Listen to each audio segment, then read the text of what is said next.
Hey! Are we live? Is it live? I think I'm live. Hey everybody, how's it going? Welcome back to Ready City Play Gloomhaven, Jaws of the Lion. After however long it's been. I don't know how long it's been since our last session, but it's gotta be a while. Chris says 4 months, but that can't be right. He probably meant weeks. I'm just an idiot. But yeah, I'm excited to be back. We had the option to continue our quest from last time, which we pulled off by the skin of our teeth, or we had the option to do a bit of daring do Robin Hood style heistery, stealing from the rich and keeping for ourselves because we're do-gooders. So we thought we'd do a bit of daring do and see if we couldn't bring ourselves a bit more in line with where the quests are at, just because the last one was so clutch. It was a little too clutch for comfort, to be honest. So let's check on Chris. Hey, Chris, how you doing? Hey, hello everybody. Hello. I like your hair, Mike. Oh, thank you. Actually, I saw it on the stream, Resident Evil stream the other day, and I saw the photograph online, but it's the first time I've spoken to you properly. And I like it. You look handsome now. You look like crap before. This is not the first time I've had that feedback. Now I can pull it off. I'm not saying actually I could pull it off now if I was to be completely earnest and honest, I'm not claiming I can necessarily pull it off, but you definitely look better with short hair. Well, the jury is out on that one, but it seems that many more people fall into the short hair camp. To be honest, I just wanted to do what I'm calling the Rodney Smith, to see if it makes me better at making rules videos. There is a Rodney Smith. Hey Difter, hey Haggers, thank you very much Difter, appreciate it. Yes, I'm feeling good now. After my fever, after my busted ribs and then my fever. So I have a couple weeks off now, so got good recovery time.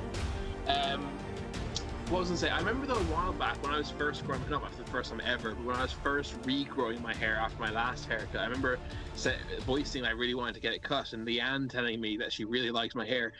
And when I asked for clarification, the only reason she said she liked it and I should keep it is because all men have boring short hair like yours. And based on that alone, I should keep it long.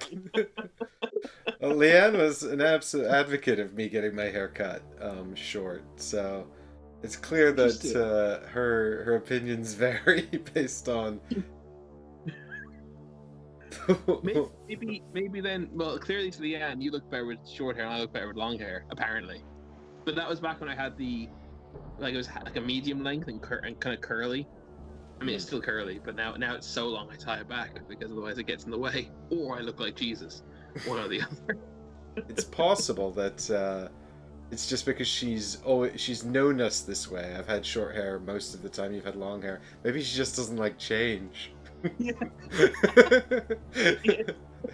Everything's different now. Why do things have to change? Wow, she must be hating the pandemic in that case. She hates change.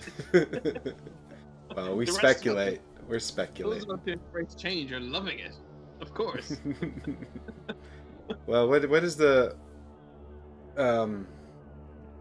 what's that old idiom? You know, the one thing that never changes is change itself.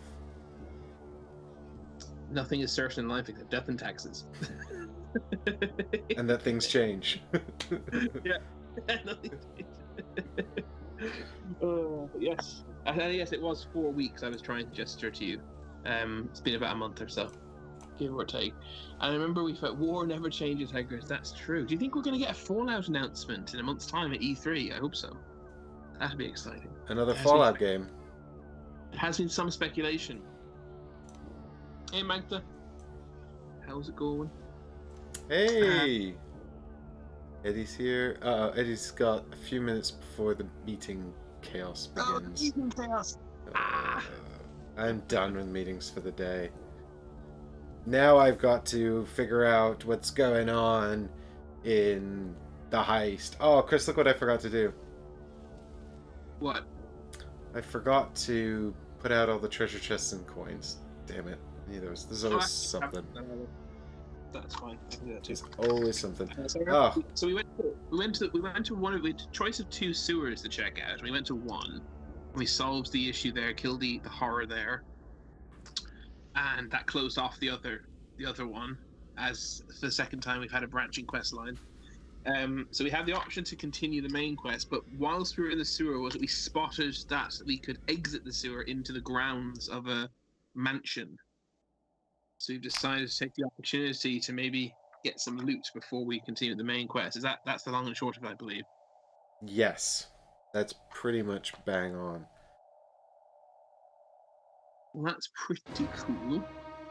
So yeah, we're basically here to rob these people who are sure are villains and deserve it. Well, they're rich and they're not giving to the poor, so. Exactly. Pay your damn taxes. Exactly. With the taxman. I should have called this episode Taxman. Damn it. Yeah, if anyone in the chat needs an explanation, as I did, as to why the episode's called Gehrman's 2. Or can anyone understand what Mike was going for there? I'm sure it's excellent. If you understand what I'm going for, then you are. Magdalena is Margot. Oh. I think we have two people with similar names in chat. That's super confusing, guys. You all need unique names. Why didn't you talk to your parents about this? More coordination, please. From the womb. Oh, Haggard, it's not a cultured reference. Mike made it. How dare. How dare. So... I don't have to put up with this. That's so funny because it's a film reference, and obviously Mike studied film, and I studied theatre, and I obviously consider theatre to be cultured and film to be uncultured.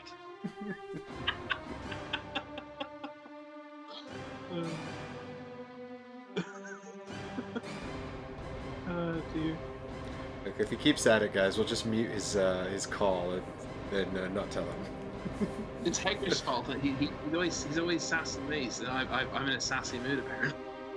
Hey, Margot's here as well. So you now got Magdalena and Margot. They're in the same room, so you know they're different. Oh my god.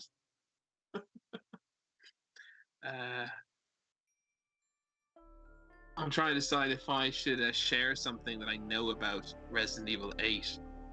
No! Absolutely not. No spoilers. No, not a spoiler. But I'll tell you afterwards what it was I really wanted to say, and you'll be amused. Oh no! Wait, is this the Margot? Is this the thing about Margot? What do you mean? Well, Margot dropped into our Resident Evil 7 stream, and she was like, "This is fine because there's no dolls or mannequins." And then we were playing Resident Evil 8, and we met the family, and the very first thing you see is that creepy living doll, and we're like, "Oh, Margot's gonna love this." Yeah. Yeah. It's to do with dolls. Yeah, I'm pretty sure that those 4 monsters in the story are foreshadowing. Margot is Magdalena after all. She's logged into a different account. Ah! Well, there you go. Mystery solved.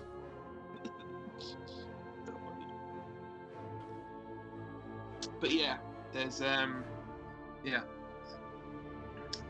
Margot should probably keep her wits about her in the upcoming Resi streams. I'll say no more. Hooray! Upcoming Resi streams. Yeah, more tormenting Michael. Right. Now it's time to torment Gehrman and Marcella. Yeah, we got a new event. Start with event card. Because that's how we do it. Event cards first instead of last. Because we're rebels like that. You've got a green top now. What happened to your blue top? The blue top has been retired for a little while. I like the green. The green's actually very nice. Oh, thanks. Yeah, it was. I mean, for some reason my table camera seems to be flickering. That's never happened before. But how far did you get in the Resi 8 stream? I didn't. I thought I watched the end of the last one he did.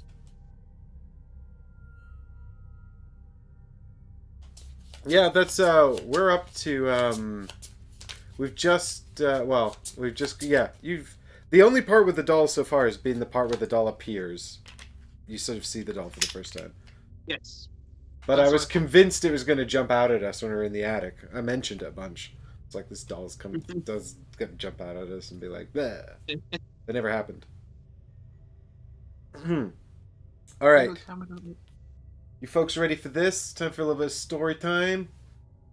Bit of board games. Board games, board games. New wanted posters are going up. Oh, Chris, this is number 6. That's fine. I'm just gonna listen. Let the story wash over me. New wanted posters are going up around town featuring someone that looks strangely like one of your party members. You'll need to reposition their nose a bit and maybe throw a hood over their head, but you could probably collect on the 15 gold bounty. After a bit of banter, you would all agree that would be crazy. Even if you convinced the guards your party member was this crook and got the bounty, they'd have to escape from jail afterwards. It certainly wouldn't be worth it. Just crazy talk between good friends. No way. Not these buddies thick as... Call the guards? Call the guards loudly. Looks like we only have 2 options here, both of which are attempt to turn in our friend. Does call the guards or call the guards loudly? Yep. I mean, what? Maybe the top one's jovially, as in ineffectively, as in as a little bit of banter joke. And the bottom one is with actual serious intent of trying to collect the 15 gold bounty. Yeah, that's how I'm going to choose to look at it. Well, I know exactly what Gehrman wants to do. I have a feeling like Gehrman doesn't want to get involved with the guards. But, Gehrman didn't want to have the banter about the wanted poster. That's far too much faff. Gehrman, if the party was bigger, Gehrman would be standing just silently while the rest of you guys laugh and joke, judging you. well, I think Marcella is kind of the same mindset. She doesn't trust people enough to trust that this won't go horribly wrong. On the other hand, chat think we should pick B. No, we're role playing, chat. We're role playing. All right, sorry, chat. You've been overruled by roleplay. You call for the guards. Oh wow. Okay. Apparently, it's not. You call for the guards in an attempt to frame your friend. Unfortunately, you can't keep a straight face long enough to seal the deal. The guards chastise you for wasting their time, and your friend holds a bandage over their bleeding nose. Someone gains a wound, and each character gains a curse. Oh my god. Yeah, we should have... I guess call the guards was not the right answer. This is one of those... What happened? Call the guard loudly. We would have gained some money. How? Like, how does that happen? I don't know, but I'm not going to read the other option. Well, at least now I have a roleplay reason for why we're doing the heist, which is that I've suffered punishment from the law without doing a crime, so now I'm going to do a crime. There we go. We're balancing the scales. Right, who's we both got to take a curse. Who's taking a wound? I'm happy. What does it do? Remove one heal, suffer 1 damage at the start of each turn. It doesn't prevent healing. You're quite good at healing me, aren't you? Yeah, I think so. Yeah, I can take it if you like. I'm quite good at healing in general. Let me just check my decks. I haven't actually looked at it since 4 weeks. And yes, Tifter, your choice would have been better. Yep. God, don't say chat was right just because we'll never hear the end of it. I've got my curse here now. Didn't fight the law, and the law won. Didn't fight the law, but the law won. God damn it.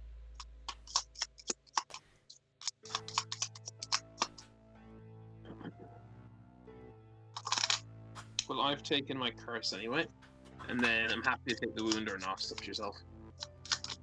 Um. Yeah, I'll let you take it, and I will heal you as quickly as possible. Cool. Stupid curses, dumbass curses, stupid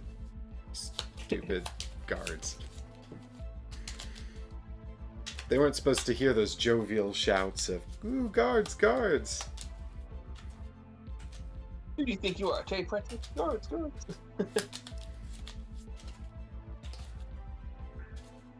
Alright. Do we do a little bit of shopping now? Is that what happens next, usually? Yeah. We can. This is when we can do shopping. I only have 11 money, so I'm not doing shopping. Right. Do I have any money? I also have plenty of stuff. Yeah, you've got lots. I've got it all under your character, but I'm not actually sure what you've got equipped, necessarily. All of it. So Apparently I have 43 gold. You could buy something fancy. Yeah, I've also got this flea-bitten shawl, which is rubbish. Did you find that or buy that? I think we found it in the last dungeon.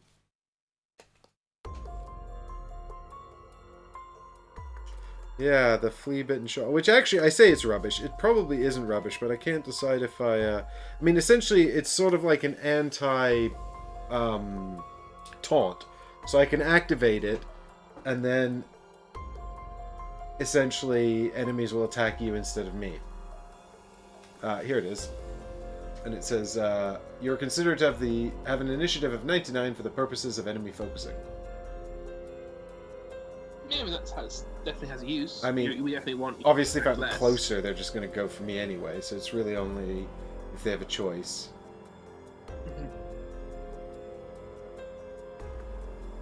So I've got the flea-bitten shawl. Currently, I'm wearing the chain armor. During your turn, gain shield 1 for the rest of the round.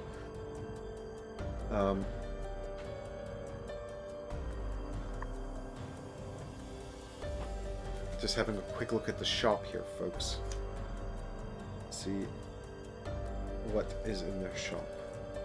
I feel like I've been through the shop a few times, though. Yeah, robes of evocation. Yeah, it's not all that useful. Yeah, I don't know. The one item I'd really like is not available in this deck, so I don't know if it's even in the game.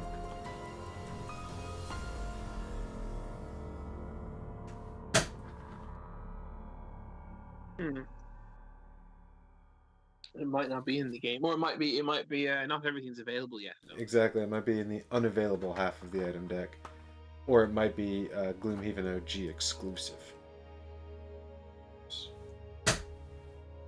I could fetch out Gloomhaven cards if you so wish. I didn't put the coins down even after you mentioned it. I only put the chests down. So many coins. Can we go and can we go and get the item cards out of Gloomhaven and just use them to expand our store? Actually, just looking at this is a heist, right? We're hoping to get lots of money, so maybe actually save your money and then do a big shopping spree afterwards. Maybe. I mean, yeah, I will. I don't think there's anything I want. That's the problem. Like, I'm still kind of like, what, you know. I still haven't found anything that I want, so...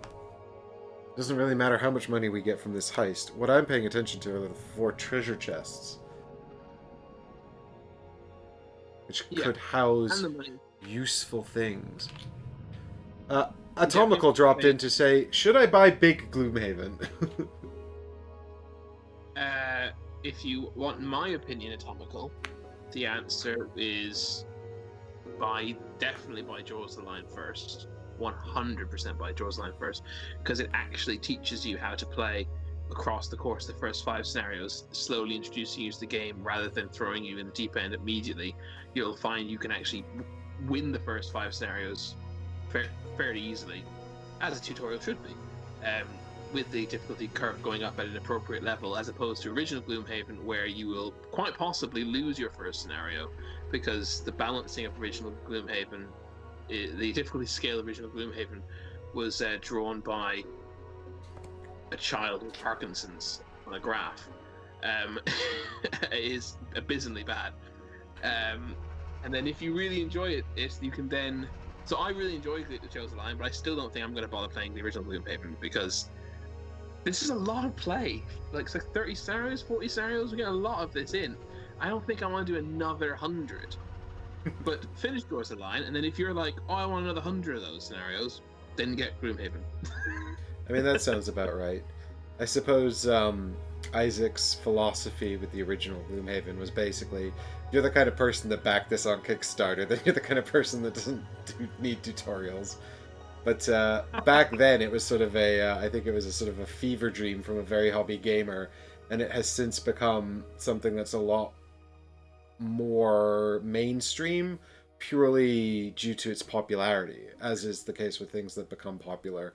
They become a lot more mainstream. There was never any intention for it to go to retail, and it has since done so.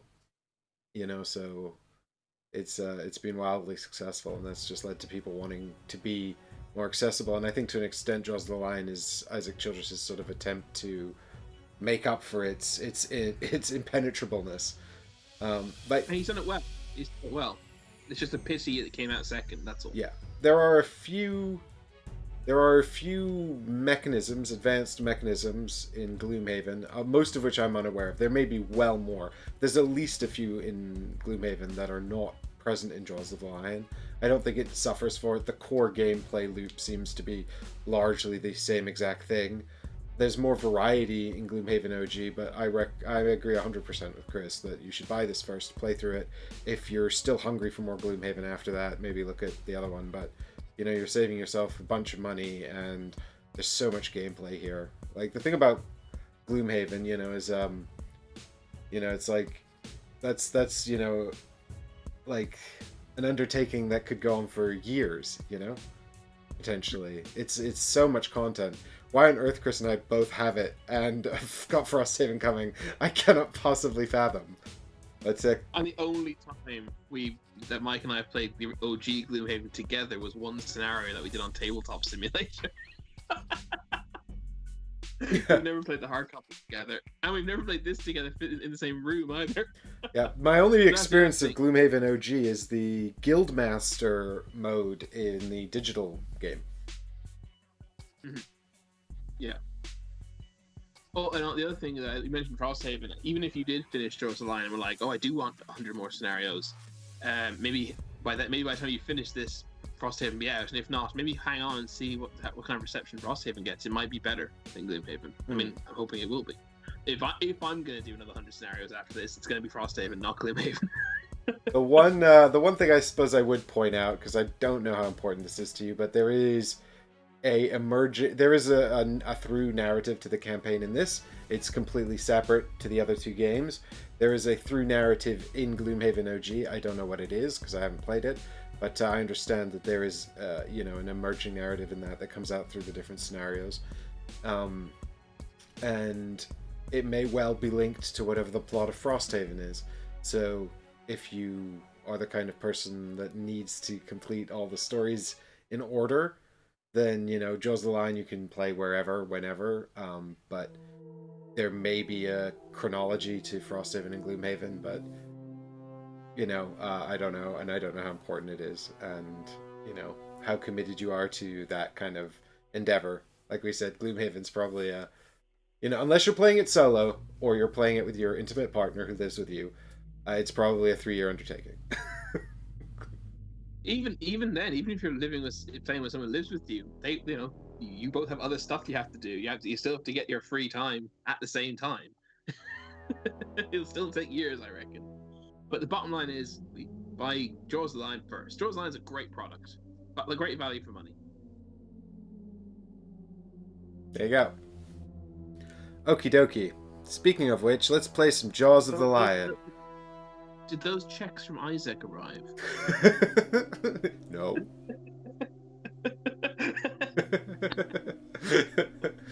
Oh yeah, of course we are not sponsored by what's his company called?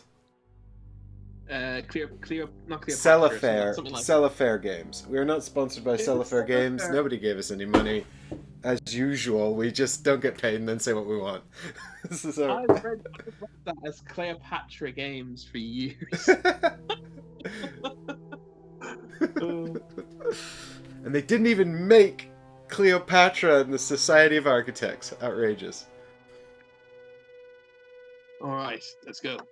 So, yes, you're not buying the shopper, but basically we're good to go, right? Yep, we're all ready to start. So we've got our little house here. We got our little characters ready to enter into the house.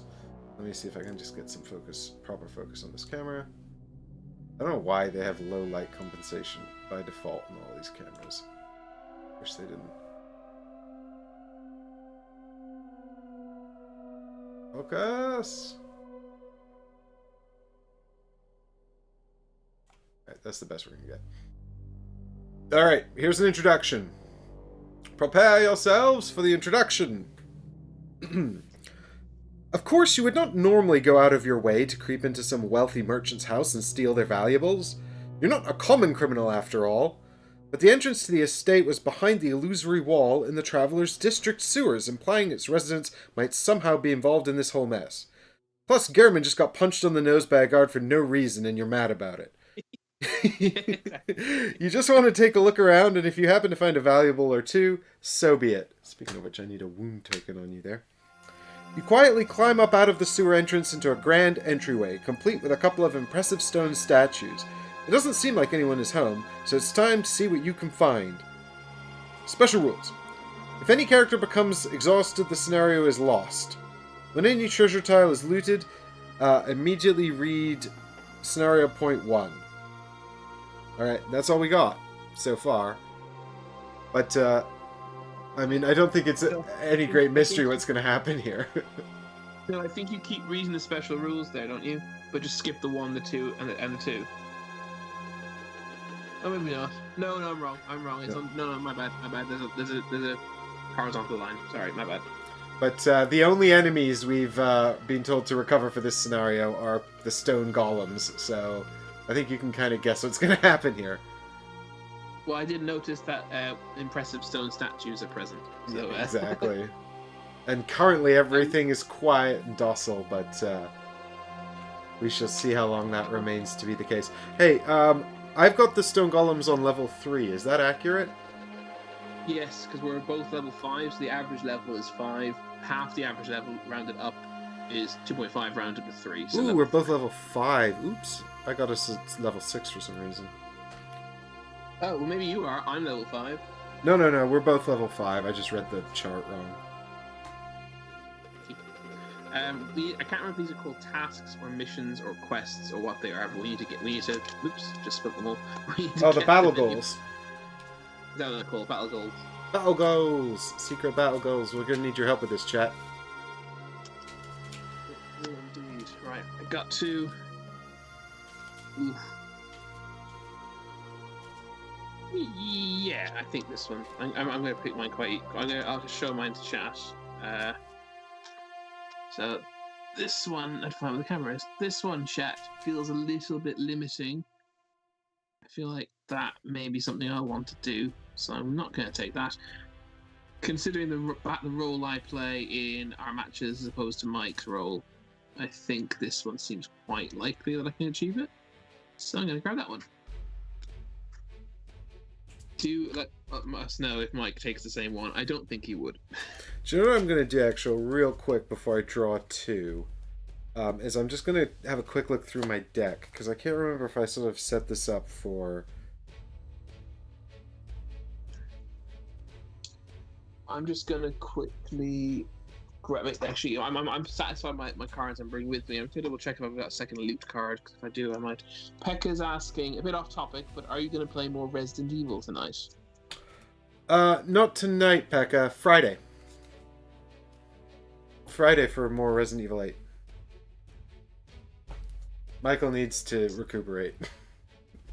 And thank you, Difter. Oh my man, when the sliced and diced moment, I was so happy. That was amazing. Was that when she takes his hand off? Yeah. That was amazing. Michael went white as a sheet. That definitely did not enjoy that. All right, here we go, chat. Here are my options here. Let's see what we got. Oh yeah, this one for sure, guys. Like the Chris is really good at this, and I'm terrible. So let's just take that. I only have one loot card. That's upsetting. Maybe everyone only has one loot card. Hager says 9 screams though. I think you've desensitized Michael. Well, no, that's about on track, Haggers, because he was doing about 20. 7 is slightly scarier, but we were also playing 7 for 6 hours, whereas we've been playing this in sort of 3-hour chunks. So double it to 18. It's about on track. Because you don't the game, you're going much slower through this one. Because 7, because it was your third playthrough on 7, right? Yeah, it was my third play of 7, but also it was mostly because we needed to get 7 done so we could start 8. Yeah. No, take your time with 8. Make sure you enjoy it. You can never play it for the first time ever again. Yeah. Take your time. Although so far it's been fine. Like it's not been particularly difficult. Yeah, I was disappointed with how little time Lady Demetresque is stalking you, Nemesis Mr. X style. Yeah. It's very small game, isn't it? I would have liked for it to be harder to get away from her once she spots you. It would be nice if the tension of her following you around was a bit like higher, like if you're sort of more aware that if she does spot you, you're in real trouble. Whereas like once she spotted me, it was very easy to just kind of like sort of loop around her and get away. Yeah. Whereas the daughters, that was much more intense because they turned into flies, but it also felt like scripted, you know? Yeah, well, they come. There's only one point I can think of where you actually run away from a daughter. The rest of the time you fight them. Yeah, I mean, basically the introduction of the first daughter, I think, is the only time you really have to sort of run away from them. I've seen the fly swatting mod, like a thumbnail of it, but I haven't watched the video yet. I'm not going to watch any videos until I finish the game, but that does sound amusing. Alright, let's get back to this heist business. Chris, where do you want to start? So what we got? We got someone's gonna run over to there and grab that chest, and someone. I don't know. Well, so here's my thinking, right? I'm thinking once we start looting these things, those statues are gonna come alive and be guards. It's a little bit of metagaming, but that's just no. It's like no. You're being ridiculous. That would never happen. This is going to be easy. It's basically just a challenge to see how many things we can loot before we run out of cards, right? Exactly. So, but the thing is, stone golems are also slow. So, do we want to split up to maximize loot capacity, or do we want to? Yeah, let's split up. Because presumably we can pick up coins willy-nilly. Because it says what? No, you pick up something by ending your turn standing on the space, or by playing a card that has the action loot. Right, but what I mean is, it says when any treasure tile is looted, immediately read part 1.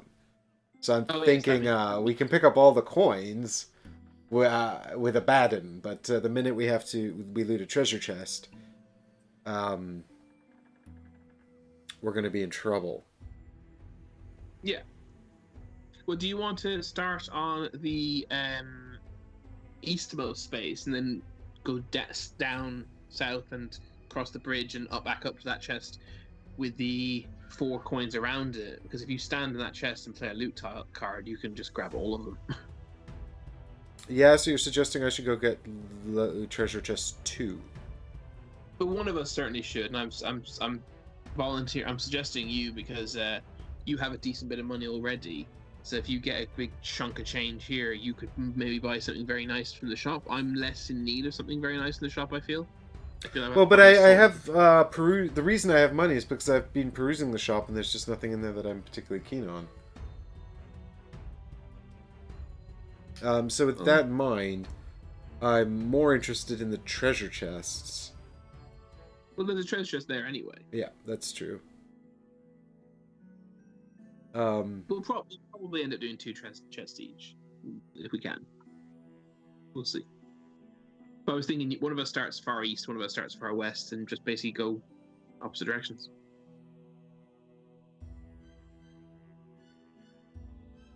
That reasonable? Yeah, that's reasonable. But, which chest do you think is the hardest to get?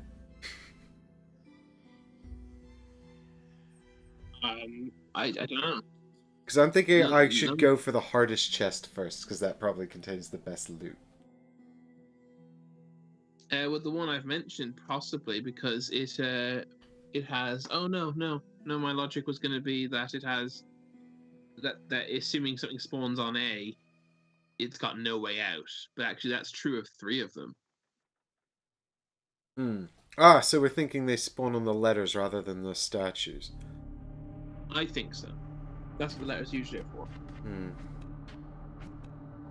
Alright, well then I think I'll take a gamble, and I'm going to go for the treasure chest number 6. For some reason I feel like that's the valuable one. Okay. So you want to start far west, then I'll start far east, and I'll go for the one that I mentioned. You get, and then that kind of makes sense anyway, because you'll get a chunk of money, and you have the least. I'm really keen on the efficiency of looting those 4 coins in one action. Yep, this makes perfect sense to me. And I'm thinking this is probably the hardest chest to access, and has the least money around it, therefore it must contain the best thing. Or it's Which may well be true. tied for hardest. I'm actually just quickly gonna. Oof. Yeah, I've got a lot of high movement cards not in my deck. Like, not in my. I haven't brought with me. I'm just thinking I might change that. Bring some of these high movement cards. Because movement seems important. I realized I didn't bring my deck, I brought the other cards. You're foolish. It's been a while. I was like, wait a minute, I'm sure this is a card I always include in my deck. Oh, it's because I've been playing the Spellcaster in Gloomhaven Guildmaster. What's the Spellcaster called? Spellweaver? Spellweaver, yeah. Yeah, who only gets 8 cards. So I grabbed the 8 cards, which is actually 7, instead of the 11. I'm not used to having 11 nice cards. Right, so let me have a look here. Do I probably want to get rid of some of these things. I've got some decent movement cards here, actually. You've also got the comfortable shoes, Chris, which is good. Yeah, actually, I do have quite a bit, actually. Here, I was wrong. Oh, wow, the comfortable shoes. Yeah, I'm actually right. I'm actually cool, then. Because I actually have quite a decent bit of movement in my 11 cards, anyway. And, yeah, those comfortable shoes are beast. That's fantastic. Is that passive? It's whenever you do the basic movement, you do 3 instead of 2. Yeah. But I don't have to exhaust them. That's Yeah, they're just passive, yeah. That's awesome sauce. Alright, cool. Are we ready to go? Ready to go. Oh, whoa. Yes, we are. Do I have any... Okay, actually, do you know what? I probably do want to change up well, do I want to change up a few of these?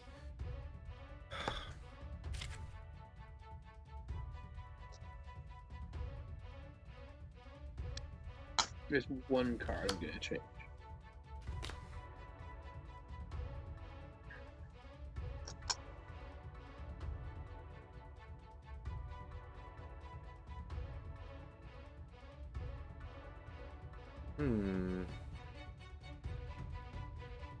I've just realized I am going to change one card because I have a card that has movement on the top. Yeah, I was just looking to see if I had anything like that. Which I don't. But... I have one, so I'm going to grab it. What I do have is one card here with movement and an attack on it. So I'm thinking a lot of my stuff is still around making enemies attack one another, which might not be super useful for this.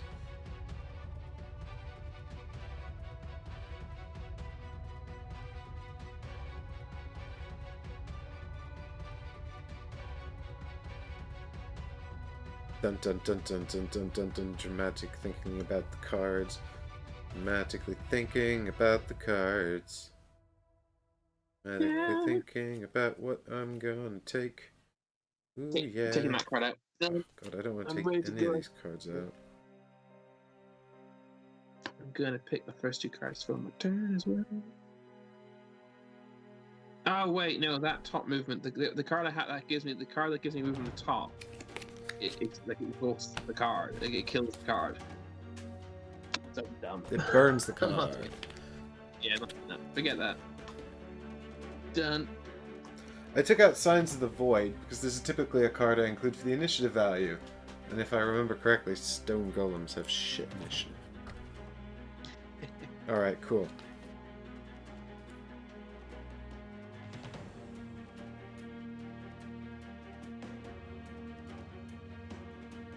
They do actually, you're right, yeah.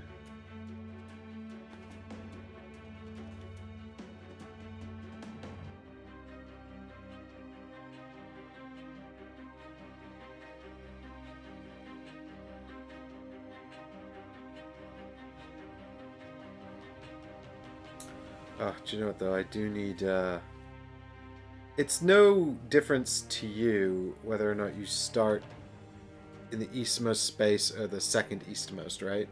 Penultimately eastmost. No. Great. No. I've moved you to the penultimately eastmost space. Okay. And I think... Would you like to move quick? You want to move quickly? Is that I would like you to move slowly. Yeah, that's fine. I can handle that. Okay, I'm ready. Me too. Alright, let me get the camera up. Alright, can we... Oh, what's going on with Chris's cards there? I guess I must have adjusted this at some point. Oh god.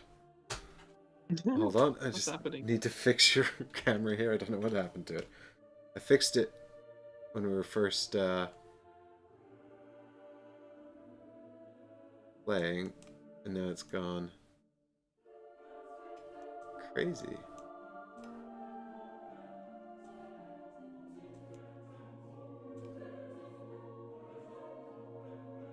Oh, that's the wrong button, that's why. Jesus Christ. Can we just undo all of whatever is going on with this? There we go. Alright, held tight. Live streaming. Editing the stream live on stream.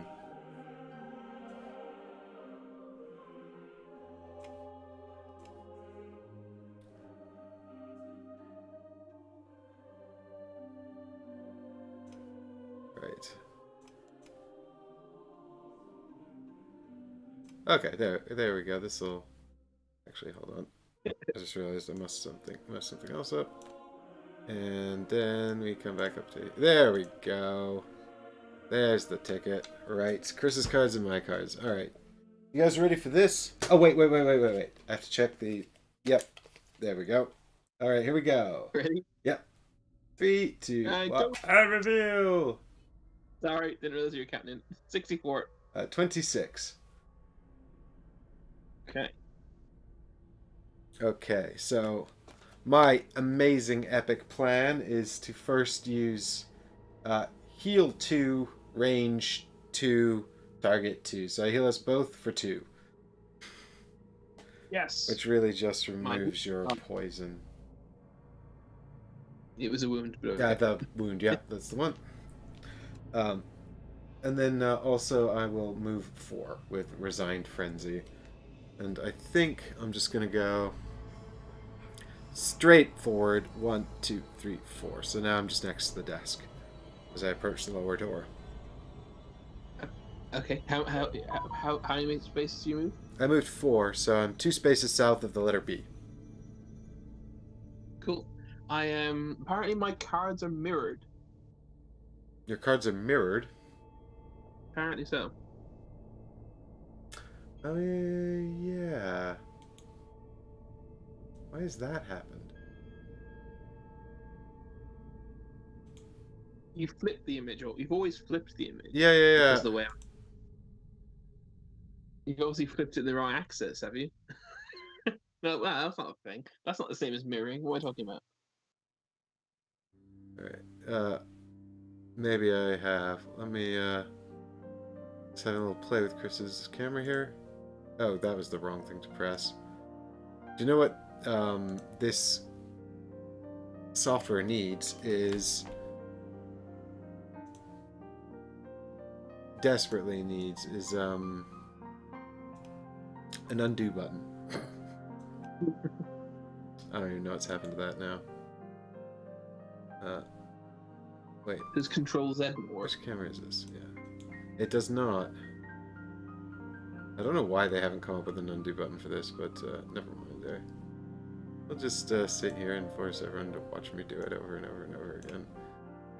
Alright, so this is actually really easy to do, and I've made it very difficult, so I apologize, everyone.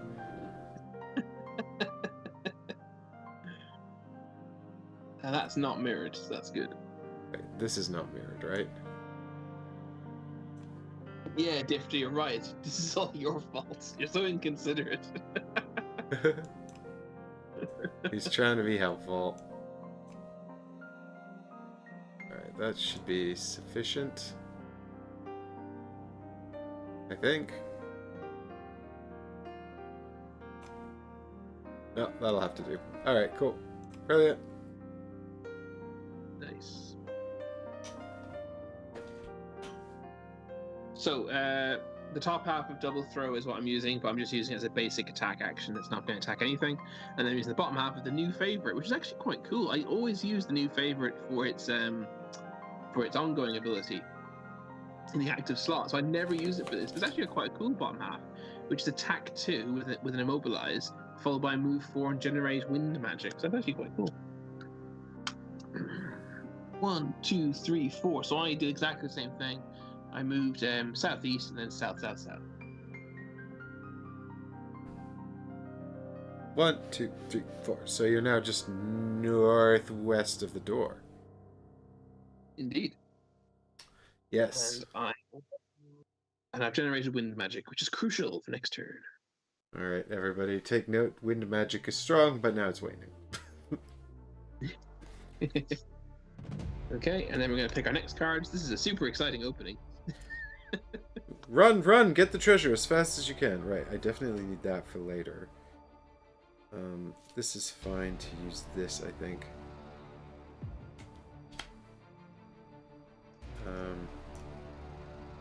Do you care about my speed? I assume you don't. No.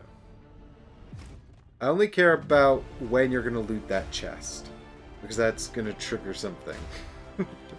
Yes, that's very true, actually. So I need to be ready to know that's going to happen. I think you're going to get there before me, so... I'm gonna get there on my 4th turn. I can't get there before that. I'm just checking out the text on one of my cards here, guys, because I think it might be useful to put it out. Maybe. I have chosen my cards.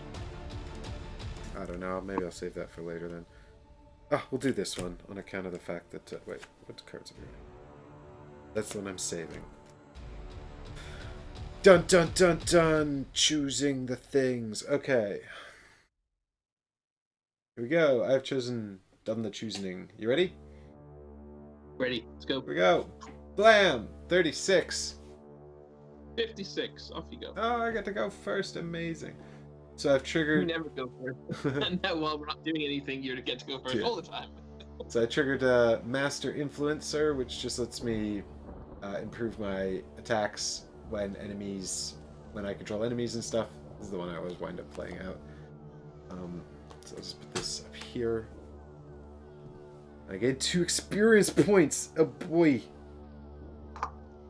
What's your starting one, actually? What's my starting what? Health. 10. Thank you. And you're up 2 XP. Okay, cool. And then I'm just going to do move 3. If there's dark magic, I could have moved further, but there isn't, so I can't. Cool story, eh? 1, 2, 3. So I moved through the door and southwest, so that I am now below the door. Everybody, there I am in the room. Token's gone grey. There's a treasure chest that I'm beelining towards. I've always thought grey was closed and blue was open. Well then, you could be right. It doesn't matter. No. So I'm going to use the top half of Ricochet to do nothing, a basic attack against nothing, and then I'm using the bottom half of Follow Through to move 1-2 onto the A space through the door. And then it pushes an adjacent enemy 2. There isn't any. So I then use the wind magic to move another 2.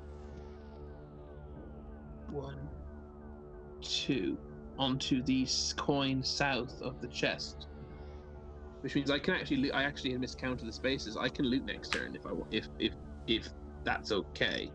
I mean, it's hard for me to gauge whether or not that's okay because I don't know what's going to happen. I have a pretty good idea. I mean, it's more time efficient, obviously, for me to do it next turn. For me, well, for everybody, but.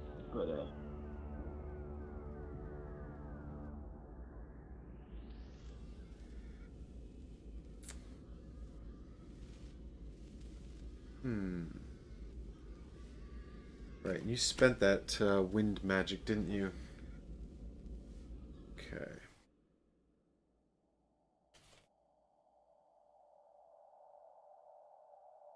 Yes, I set that up on purpose so I could move 4 spaces both turns, which was super clever of me. I want recognition, Mom. Mommy, I did something clever and nobody cared. It's the worst feeling in the world. Well, I think...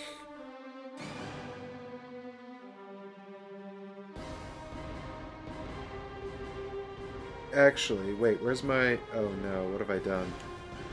Oh, no. What have you done? I'm a fool. I don't want to talk about it.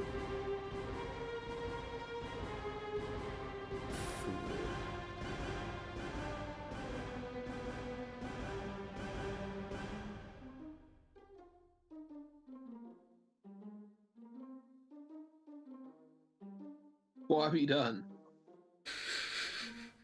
I'm really upset. What have you done?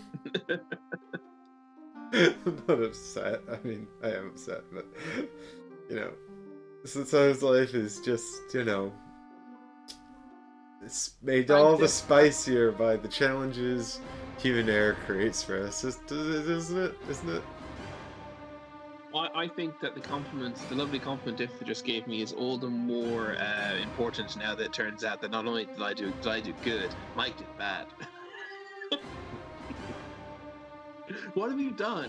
How can you have done something so catastrophic after 2 turns of movement? I would argue that it's not No, do you remember my mix-up earlier with my cards? Which one? I had picked up the wrong deck of cards. Oh yes. Yeah, so I apparently, when I went back to change out one of the cards, I forgot to take my card with loot on it. Right. So I've got one card with loot 1 on it, and I didn't bring it, which seems silly in a heist mission. That is beyond foolish, I'm afraid.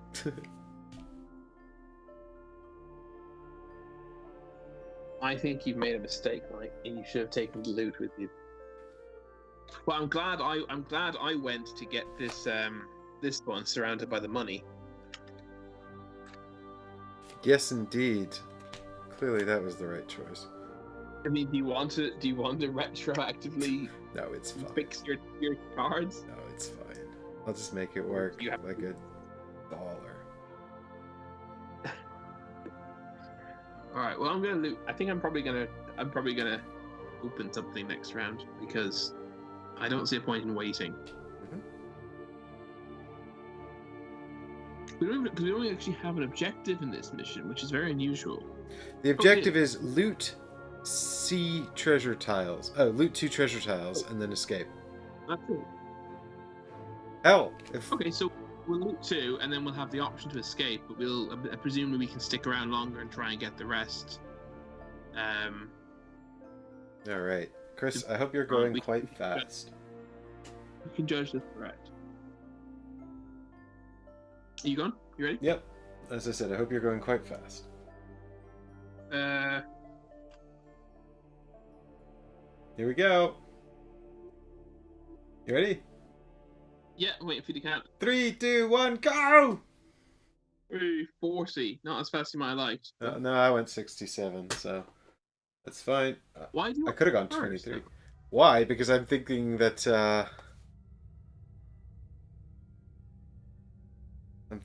there's going to be somebody coming to get me, and I want to go after them. Or I want them to come appear before I go. If they're going to be showing up this round. So I'm going to use the bottom of retrieval, which is move 1, loot 1. Obviously moving on to the treasure chest itself, and then looting 1. So I get all 3 of those monies, which makes it 4 money tokens I have, and I open the chest. Okie dokie. Now I'm going to need the glossary, because I didn't even frickin' have this ready, prepared. 2. Right. So, treasure 2 is a ring of strength. Nice. Item 31, is it? That's what it says. Oh my god, it's one of the unavailable items. Oh my god. Well, it's available now.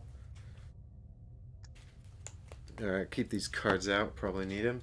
Here we go. It looks like a dog collar. And it says, during your turn, gain strengthen. Oh. Very good. So I've forgotten how many of these accessory pouch items we can have equipped. Is it equal to your level? Or half your level? No, I think it's equal to half your level rounded up. I think. So I can have 3 then. So I can have this.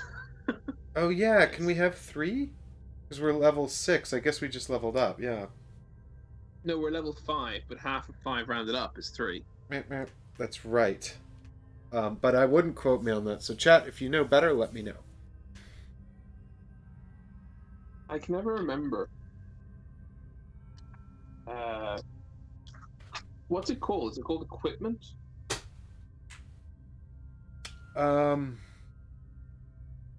That's what I'd call it.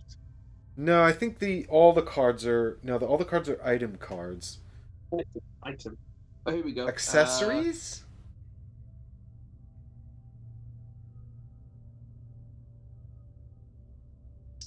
Number of small items equal to half their level rounded up. Boom. Cool. And then the rest must be anatomically accurate. Cool. Great. Okay, so are you done? No, I still have my Overwatch card, the top half of which I could play. Okay, well, hold that thought, because we've looted a chest, so immediately we read the following. Chris searches through a chest of valuables and pockets as much as he can, but then something strange happens. The statue behind him starts to move. You watch him panic as it climbs down off its pedestal and begins to stomp towards you in an unsettling and menacing way. Each time a treasure tile is looted, including this time, spawn 1 elite stone golem at A in the same room as the looted treasure tile. Elite? My God. When 2 treasure tiles have been looted, read part 2. Alright, Chris, first off, we're going to get you a number here. It's I can't believe that. Elite. Elite Golem number 3. He moves 2 spaces and he hits like for 5, and he's got shield 3. Right, so basically, let's dodge him and fuck off. Yeah, I don't think I'm fighting these things. Right, so for those of you at home who want to know more, this is the stat line here. 14 health, 2 movement, 5 attack, shield 3. Which is pretty rough, honestly. I mean, I have a strength 3 attack. I guess I might as well play it. I mean, his 3 shield's going to soak up almost everything. Oh, we have to draw an initiative card for him. Yes, I have the deck here, and the card we've drawn is 26. Taxing advance. Oh, that's no good for me at all. I thought they were slow. Oh, but he didn't spawn in my room. Right, it's just one. Yeah. Yeah, I was expecting one to appear in my room, but they haven't. So I guess that's fine. But it says each time. So your one will spawn when you loot. Yeah. It's simple. Right. I was expecting sort of like you to trigger sort of like a whole thing, but... Okay. Taxing advance. So move 1, attack +0. If the move ability was performed, the stone golem suffers 1 damage. Well, he is going to. So yeah, he's going to hit me. So it's gonna hurt. So I guess I might as well hit him. There's literally no reason not to. Maybe I'll get a double. Who knows? Maybe I'll get the curse. So okay. So attack 3, range 4. I have there is no wind magic for me to give it +1 range and +1 damage and get experience. So it is what it is. You ready for me to flip my modifier card? Bear with me just one moment, Chris. Which card did you play? Ricochet, I think it was. Not Ricochet. Overwatch. Oh, top half of Overwatch, which is that. Attack 3, range 4, but he's got no wind magic, so that's all. Here we go. Let's see it. It's too early for F-Saggers. Be fine. Be fine. What's that? Oh, that's stun. That's my special one. Oh, it stuns him! Hey, that's worked out perfectly. It does no damage because the shield soaks it all up. And I didn't get a plus anything, but he's stunned. That's so good. Because it's blue, we can barely see it, but that's fine. Here, I'll show it to my face cam. It's a stun. Yeah. I forgot I even put that in. We probably had a conversation about it, something along the lines of you should get that stun one because stun is amazing. Why have I put it on him? Here. Replace 1 +0 card with a +0 stun card. Nice, that's perfect. I'm genuinely so happy. Okay, but you're still gonna have the issue where you're stuck in that room next turn. No, I've got a fateful compass. Don't you remember? Oh yeah. Guys, if I lose, by the way, it's because Chris has 8 items to my 5. He's just relying on techno gizmos that I let him have because I'm clearly just so good at this. Ignore all evidence to the contrary, including evidence seen in this video. I order you. Okay, so actually, so he actually goes next, and he just removes the stun token, does nothing else. Yeah. Fine. Very good. And it's back to me. So all I'm going to do on my turn then is move 3, and that's it. And I wish I'd saved this other card, because what I was going to do is use this to disarm the enemy and move him 1 space away. But I guess that doesn't really matter now. But it's going to be a little while, actually, because I can only move 3 anyway, so I'm only getting up to here. Right? Was I there? Or there? Shit. I was here, and then I went 1, 2, 3, 1, 2, 3. Yeah, I can only get this far anyway, so... I'm just very slow, basically. I'm just kind of slowly meandering my way around while I hear Chris banging somewhere off in the distance. And I'm kind of like, hey, keep it down! You're gonna alert the guards!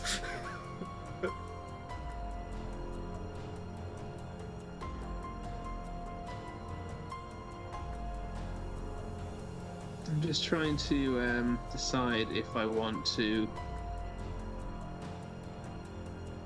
I actually have a card that I have another option other than the Fateful Compass. So the way I should say this.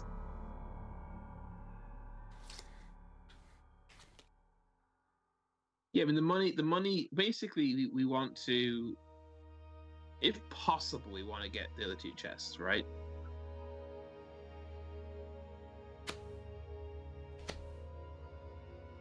I'm thinking of like running to the southmost chest. Yeah, I mean, that makes sense to me. If possible, we want to get as much loot as we can, basically. Yeah. I'm assuming once you have this chest, we'll know how we win, how we complete the scenario, right? Well, we complete this scenario by escaping. But yeah, presumably once we've got the second... Well, you could be playing this solo, right? You can play this solo without any additional rules. Unlike Gloomhaven OG.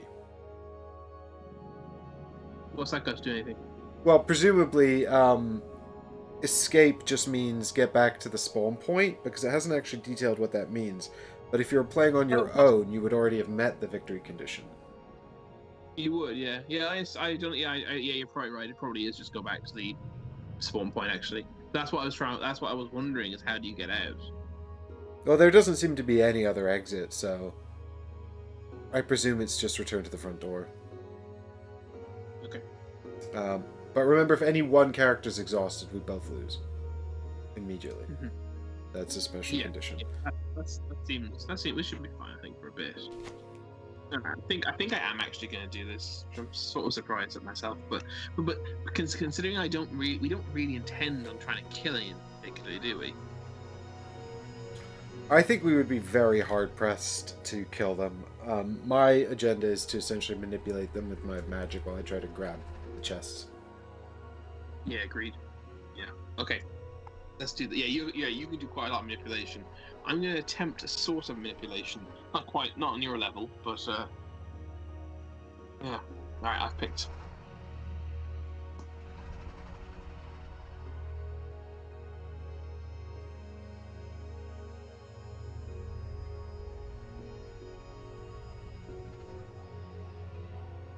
What's their movement?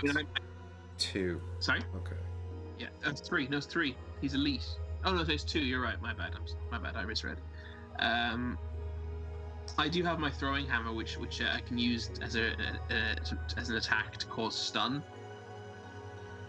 So I might attack somebody just to stun him in the future. Mm-hmm. Yeah. The throwing hammer's great. I should have one of those. There's literally one in the deck. I don't know why I don't have one. There's only one. Is that what you said? No, there's 2 in the deck. There's 2 in the deck. Sorry, I said literally 1, but I meant there's literally 2 in the deck, so I don't know why I don't have one. Well, there's literally 1 left in the deck, is maybe what you meant. Yeah, that's probably what I meant. Yeah, there's 1 available, I think is what I meant. You could. Yeah, you can always. There's literally I'm not even holding I've got a shield in my hand and that's it. I don't know why I don't have one of these. They're absolutely great, and it'd be so easy to buy. Man, you've got so much fancy loot. I've got fuck all. Okay, what am I doing here? Yeah, that's it. I don't think there's actually... That's fine. I need... Do I need that? I want that.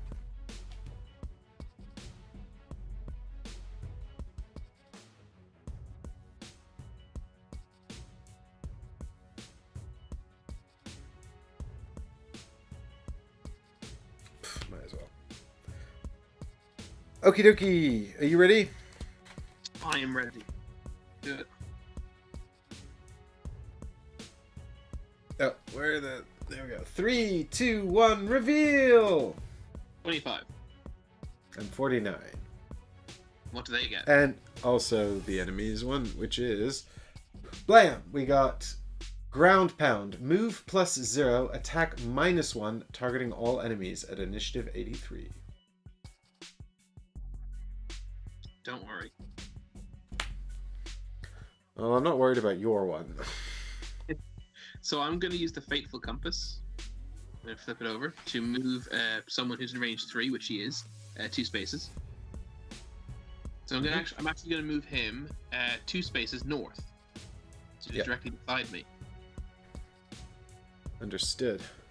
And then I'm going to use the bottom half of Stopping Power, which is a jump move 3 action. So I'm going to go southwest, that is, and then south again. And then any space, I can target all enemies adjacent to any hex that I entered during that movement, which means he is eligible, and I immobilize him, so he can't move. Understood. So you're in the letter A space, right? Correct. So I've moved him away from the bridge. I've moved towards the bridge, and I've prevented him from moving this turn. So hopefully we got some time. And by bridge you mean door. Yeah. Bridge. I don't know why I think of it as a bridge. Actually, I tell you what. Before I move with the bottom half, I'll just attack him with close cuts, top half of close cuts, because he gets me.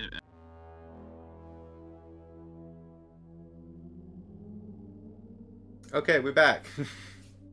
So, before you move, you just smack him with it's a close cuts. There's a bit of an AOE there. It could potentially hit 2 people, but there's only 1. It's just because it gets me experience.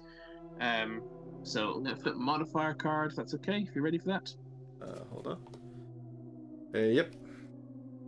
Okay. Oh, I got a 2x, which means it does 3 damage. Wow. Well, he does 6. Yeah, so he takes 3. Yeah. Wow. Cool. Don't forget to reset your deck later on. I'll do it now because that's the end of my turn. Alright, I've moved you back to your end position. Yeah, Difter, when the streams crashes off in the Z1 race they play, you get good at fixing them. Hey. It's your turn now. So, yep, I think. Well, I'm just gonna play. Oh, sorry. Black. Just in case this is useful to you, my movement actually generated wind magic and gave me experience, and the card is locked, which I'd forgotten about. There you go. It was worth it. So I'm on 2 XP now. And there is wind magic if you so wish. Very good. I don't think that's going to be any use to me, unfortunately, but you never know.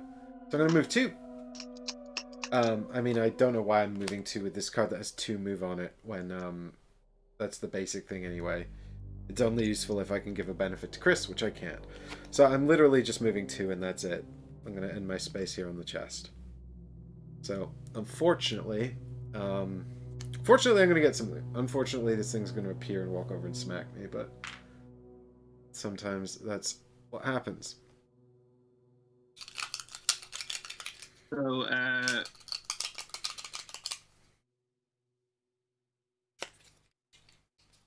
what are you shaking? The enemy tiles to pick one. Oh, have you made it to the chest? Yes. Oh, All I did on my turn was move 2 onto the chest. I don't think I moved you last turn because you were still you were still. I moved you 2 and you weren't there yet. My bad. Sorry. I should be in the far corner. So it's elite number 2 has spawned in place, and I do get to have a loot number 6, which is going to be rubbish now after I've made my gamble. 10 gold. In my defense, I tried to send you to the other one, and you said no. Yeah. Completely reasonable. I can give you the bring a strength with pleasure if you like it. Well, we can talk about redistribution of wealth at the end of this. For now, let us activate some golems, and the one near me is going to activate first. So he's just going to move 2 spaces towards me, so he's now standing on the coin, which is just northeast of me, and he's going to smack me for 4 damage basic. Yep. 5 minus 1. And the modifier card says +1, so 5 damage coming at me. I think the only thing for me to do here really is to activate my heater shield and take 4 damage. Yeah, seems reasonable. I think we got bigger attacks than 4 coming our way for you to lose cards. Yep. Are you on 2 XP by the way as well? Yes. Cool. So 6 health. And then the number 5 golem next to me moves 2, but he doesn't because he's immobilized, which means he can't reach me to attack him. I have number 3 for that golem. Yeah, me too. I just said the wrong thing. Okay, cool. So he can't do anything because he's immobilized, so he just loses his immobilize, and that's it. What number is your golem? Is that number 2? Yeah, I've got 2, you've got 3. Yeah. Also, possibly I should have read this first. Yes, I think I should have. Yes, I should have already read this. Oops. The heat is now real! More statues are coming to life than you can handle, so it's time to get out of here. At least the things are slow. They shouldn't be able to follow you as you head back to the entrance.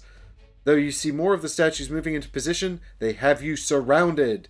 Spawn 1 stone golem at each B. They are normal for 2 characters, so 2 normal ones. When both characters simultaneously occupy entrance hexes, the game is complete. Oh, okay. Yeah, fine. Okay, so these should actually have also activated, so we will spawn them and move them. Yeah, that's cool. You do a leap first anyway, so that's not a problem. Yeah. Alright, so the one on my side is number 4, and the one on your side is number 1. Cool.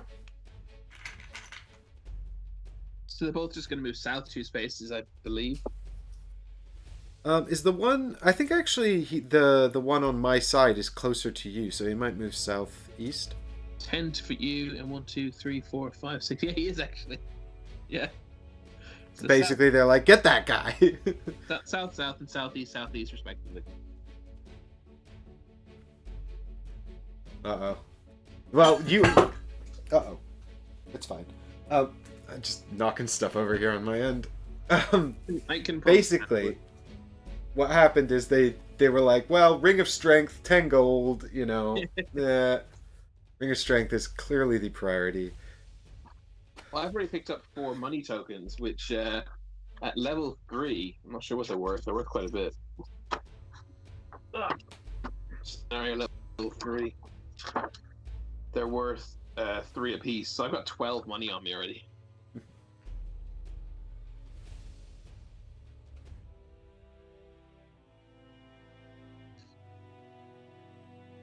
Chris has a golem in front and behind him. F. I have a golem. I have 2 golems in front of me, Difter, and 1 behind me. Yeah, 2 in front of me. But I, if I can, yeah, he's actually 2 spaces away from me. It's I need to very quickly move out of the way. Hope that they can. I might try to mobilize on my hammer actually. Well, I only have 2 cards left, so these are the ones I'm playing.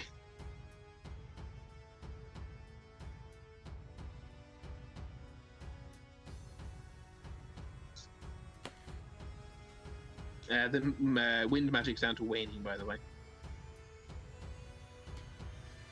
Right, well, for now, I think it's these 2.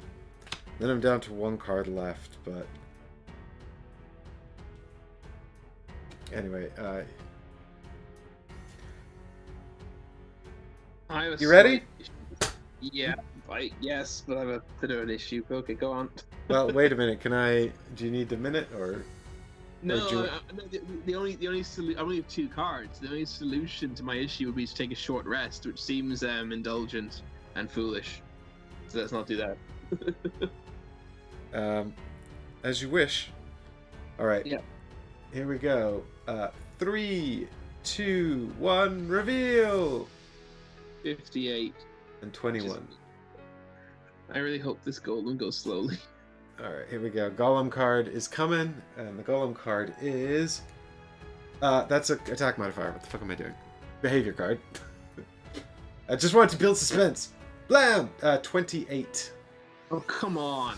That's ridiculous.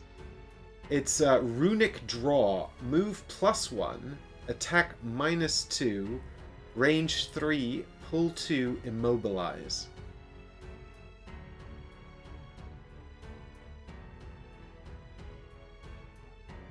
Oh, thank God I'm going at 21, or this would fuck me so bad. Well, it's messing me up huge. I mean, that's so bad for me. I'm going to be trapped. I'm going to take such wallopings, and B, be trapped. Let me just have a quick look here, because I think I might actually also be fucked by this.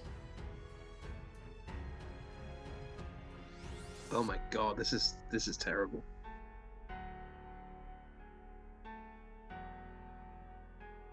I should have done that short rest.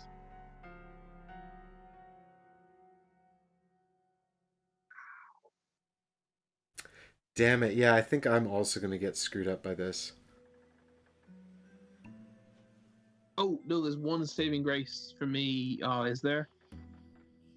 Well, no, not really, because... Oh, there is. There's 1 saving grace for me. It's still devastating, but at least there's one. Yeah, there's 1 okay bit about it.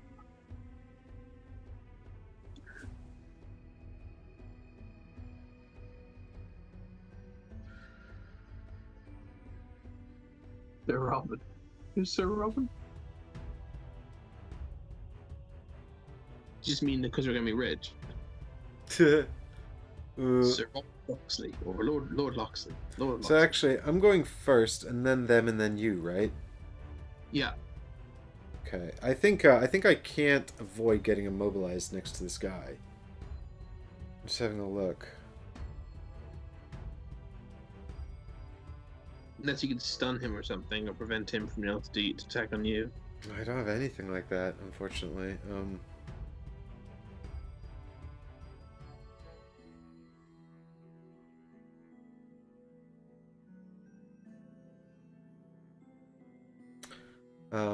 Do I even have anything in my attack modifier deck akin to stun? I don't think so.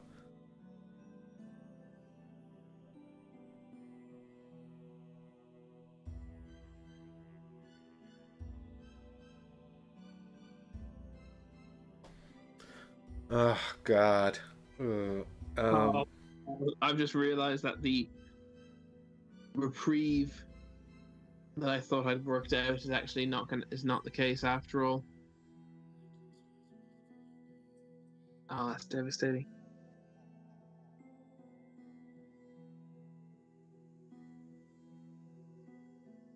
Do the elites always activate before the enemy before regular enemies? Yeah. And then I'll activate in order, so my elite first and then your elite. Jump is just ignore obstacles, right? Yeah.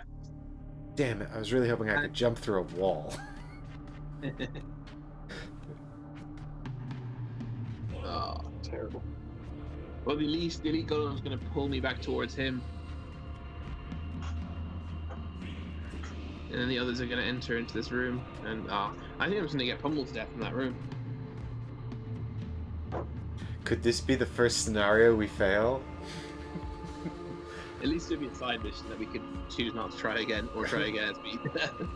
Yeah, I don't know, I think I'm learning a lot about stone golems here. Useful intel. We can call this the scouting mission. Like an intel gathering. This was supposed to be the easy reprieve, though. Not sure it wasn't meant to be easy. Do we get to keep the loot even if we fail? I can't remember, actually. Maybe. Okay, well, I'm still going to use my plan, because I still think I should try to get as far from this room as possible. Oh, yeah. So, I might as well use this Savage Instinct as a basic attack to hit my enemy for 2 damage. It's probably not going to do anything. I wasn't even going to bother, but maybe I'll draw a modifier that has some kind of impact. Nope. It does nothing. It just bounces. Fine.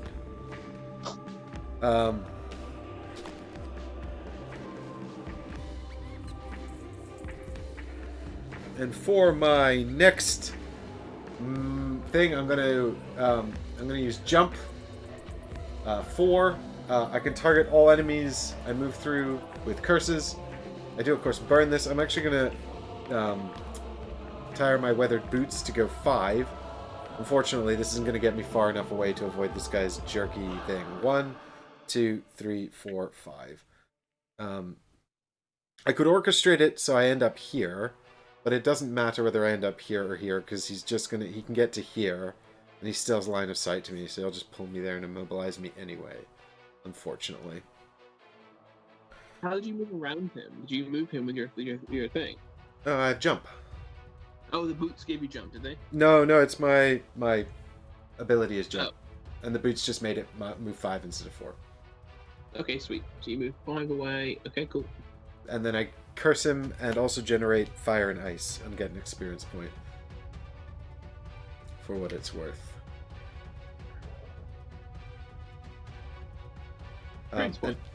Now I'm probably going to use my stamina potion here to return a discarded card to my hand, because I only have 1 card left. And I'm hoping, by examining this card and all of these cards, I can come up with a plan for next turn that's gonna help save me, because I'm gonna be stuck here immobilized with a ton of damage on me, and I'm not having a good time. I'm sure of that. You get to keep the experience and money, so and the loot. So and that's the only reason. The only thing we'd lose for doing this would be the reward for winning this scenario. So the stakes are actually somewhat low. What is the reward? We don't actually know, do we? Okay, so we've got here. I have seen what it is. It's hard to not see it, but The first attack performed in each of your attack granting actions. We assume that that's not attacks I pull off myself, right? yeah, it's granting, right? Yeah. Very well then. Yep, so I guess while I'm doing this, we can go ahead and start activating the stone golems. Yep. So he's moving 3. Is that right? No, he's only moving. Yeah, he's moving 3. After you, he goes first. He chases you. He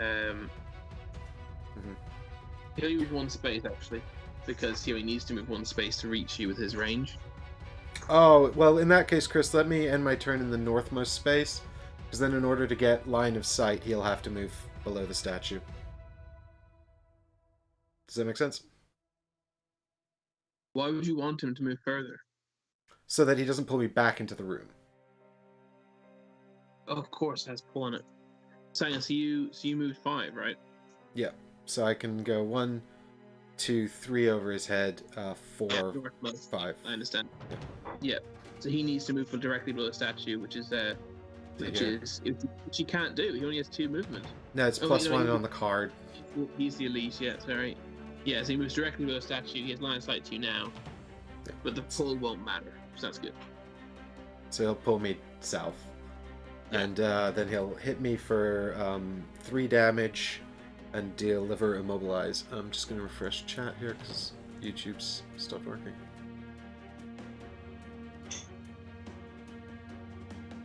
Dun, dun, dun, dun, dun, dun, dun, dun, dun, dun, dun, dun, dun.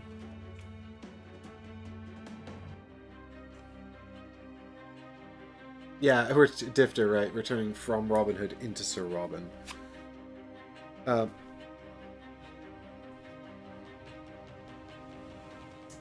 Now let me have a think here.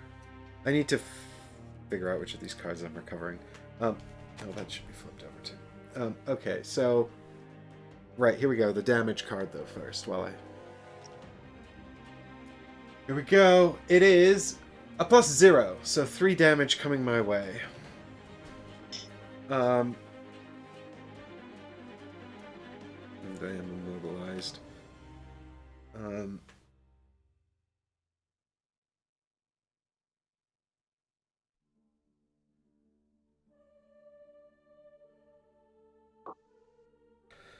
I guess I'll flip the chain armor, so I shield 1, take 2 damage.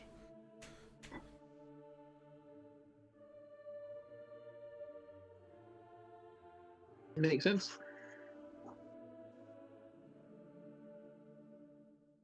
And you're immobilized. Well, that's the devastating thing. We're both immobilized for next turn. Can I still be pulled? Well, you could definitely be pulled the first time because the immobilize happens afterwards. I'm not sure about the issue's going to arise now in my turn. Yeah, pull says force target to move closer. But immobilize says cannot move. Yeah. So I guess no. I think that that's ambiguous and warrants clarification, which we're probably not going to find here in the glossary. I've forgotten. Did the rulebook say do whatever it makes it easier for you or harder for you? Yeah, I'm pretty sure the rulebook says in all circumstances do whatever you like because it's your game and you should have fun. Because he couldn't be bothered to write rules. That's devastating. That's such a bad thing to say. Like, so stupid.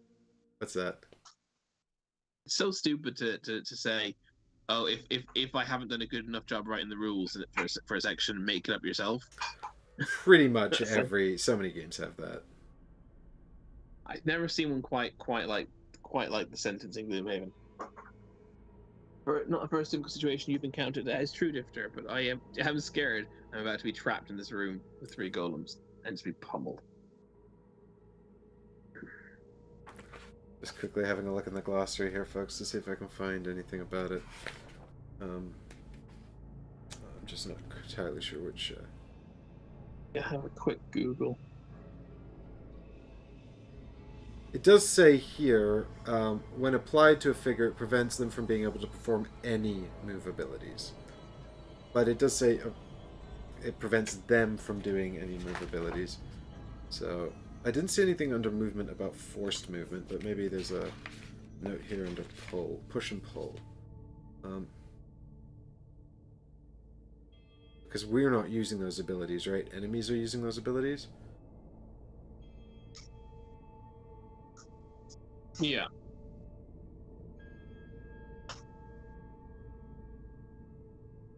Yeah, actually, upon reading, I think Immobilize says it's phrased a bit differently in the glossary. It says this prevents the model or the immobilized entity from using move abilities. So we're not using move abilities. The enemies are. So I would imagine we can still be moved. Does that make sense? Yeah, well, this hasn't been answered by either Childress or anyone, but the consensus on the BGG forum on this topic is that you can still be push or pulled. Yeah. Okay. Well, that's my live on stream tertiary glance reading of it. So.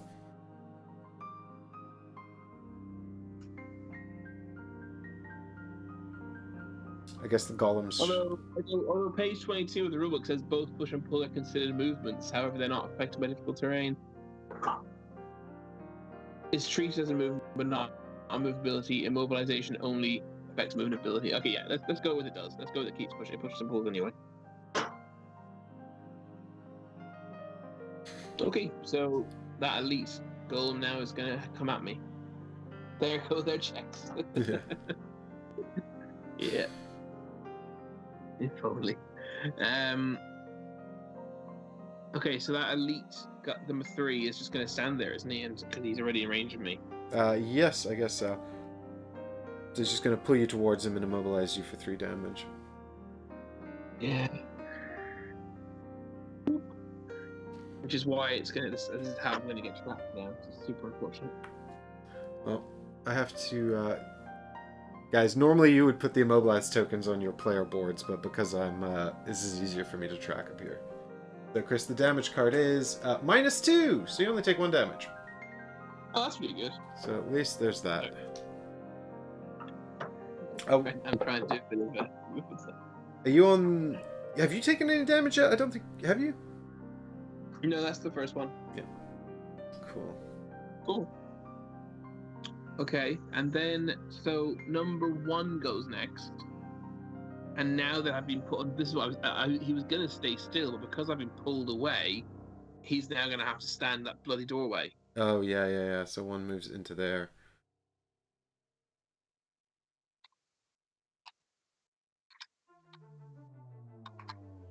And he does it again.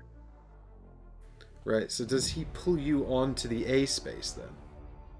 Yes, yeah. It's not like in SFB where you have to go directly away. It's just further away or closer towards. Mm-hmm. So he pulls you onto that A space, and then he hits you for. So this is. Oh wait, sorry. The elite hits for it's -2. So this guy's hitting you for 2 basic. So sorry, the elite. Yeah, it was -4. Yeah, I've done math correctly. Glam. So how much damage taken? You're taking 2. Okay, not 1, 2. Oh no, sorry, you took 1. Now you're taking another 2. Oh, another 2. Oh, what was the mod? What was sorry? You haven't drawn the modifier. I did. It was 0. Sorry, it was 0. Okay. So I'm down to 11. Okay. These stone golems are good guards. So the last one, where does he move to? Yeah, I'm trying to decide if he goes for you or if he goes for me. Oh, definitely me. Because you're closer. Yeah. Okay. You're 1 space further away. No, sorry, you're 2 spaces further. Yeah. But does he move to? Does he just move southeast once? He can see me from there, can he? Yeah, he can. So he just moves to there, I guess. Yeah, because there isn't any place he can move that would take him any closer. Does he need to move? He can see me from where he's standing. Yeah, he Can can. he? Yeah. Yeah, he can. See you from where he's standing. He'll just shoot me. He'll just stay there. I presume he can't pull you too, though. No, you can't move through enemies, so I assume not. But does he still attack you for damage? Yeah, why wouldn't he? The pull's separate from the damage. Very well then. I did not realize. I assumed that 'cause he couldn't pull you, he couldn't damage you. I don't know why I thought that. In my mind, Oh, they're like, it's like they send like runic sort of magic out, pull you towards them, and then smack you. Which is, of course, not at all what's happening. It's just that's the. I mean, I think I'm pulled into the golem, but that doesn't do anything in this game. I mean, yeah, the first thing that happens is the attack. Actually, to be fair, the first thing that happens is the attack. So is it the range 3 that has the pull on it? Have we read the card wrong? Oh, it is. It bloody is. So I think we resolve the attack first. He doesn't. Wait, no, wait. Hang on. Hang on. No. No. That's how it's printed. Yeah. If you look at a different another card, it's attack range something. Yeah, no. It's been too long since we've played. 4 weeks is too long. I can't remember how to read these cards. Okay, so this is fine then. So it's yeah. So we're doing this correctly then. Yeah. So it's all correct. How much damage are you doing to me? All right, here we go. Here's the card. Dun dun dun dun bum bum bum bum bum. It's +1, so it's 3 now. Okay, so I'm down to 8 health. And that is I'm thrice immobilized. Oh dear. Thankfully, you can only be immobilized once. Right, and I'm still trying to pick which card to recover with my potion. Well, as I'm immobilized and I need to take a rest, I think I might as well take a long rest.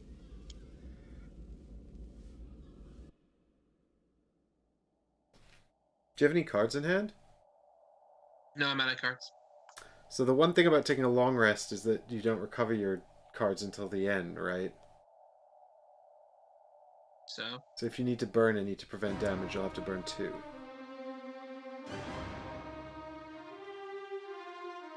Yes.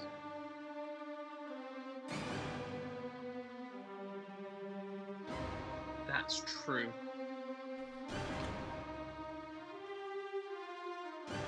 Got that.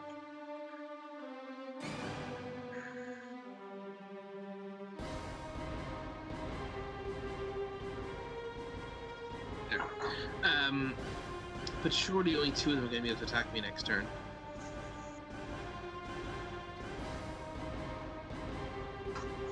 Yeah, I mean, I think so, right? And I have my studded leather. I think it's a risk worth taking. Because I'm also going to heal when I short rest. When you long rest. Sorry, when I long rest, yeah. I'm very tempted to long rest as well, actually, myself. Because, yeah, it just makes sense because we're immobilized.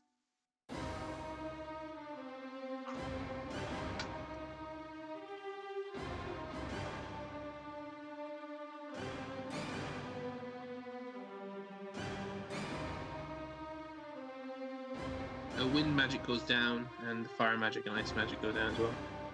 So wind magic is Inert. inert, yeah. And fire and ice are waning. Fortunately, not a whole lot I can do with that magic.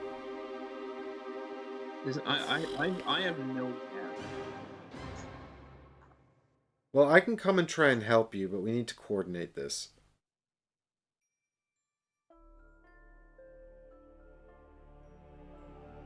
Yeah, maybe I need to kill one of them.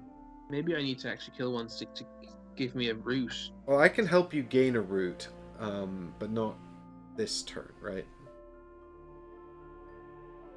Mm-hmm. I burned this card. I don't know why I'm looking at it like it's in my discard.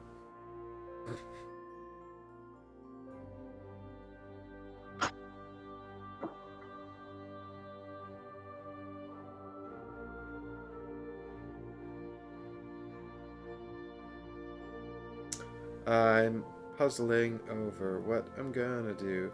I don't have many good choices. You can shoot through other enemies, can't you? Like I can shoot one enemy 4 through enemy 1, can't I? I don't think enemies block line of sight. No, I don't think so. No, they don't. Think so. Just yeah, they don't. I'm gonna pick up this card.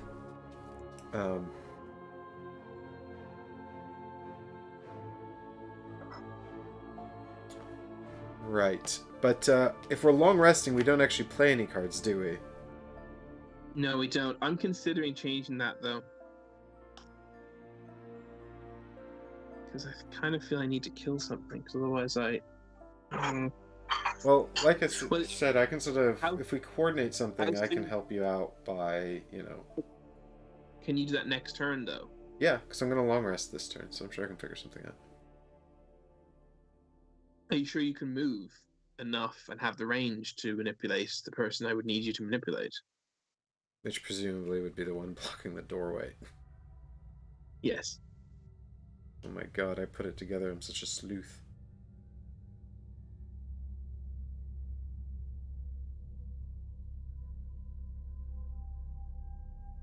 Do obstacles block line of sight? I think we said no, right? No, they don't. You can shoot over tables. It's just walls, basically, that block line of sight.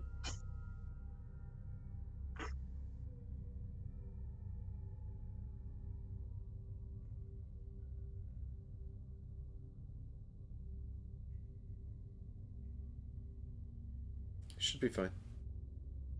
Okay, well then I'll long rest in that case. Okay, we're long resting. That means we're both going last. Who goes first? They do. No, but I mean out of us two. It doesn't matter. I suppose it doesn't, you're right. But it would matter if one of them was equidistant from us and had to break the tie, wouldn't it? I guess we can choose then. Well, let me get their behavior card, because I don't think it's gonna... Oh, come, be gentle. Be gentle, stone golems. Hasty assault. Move +1, attack -1. Alright. At least it means I'm only gonna get attacked twice. So, I guess we start with the elite by me, who just smacks me, right? Yeah. Alright, here we go. So he's attacking -1, which means he's doing a basic 4 damage, so I could really use a minus on this card. Yeah. I miss!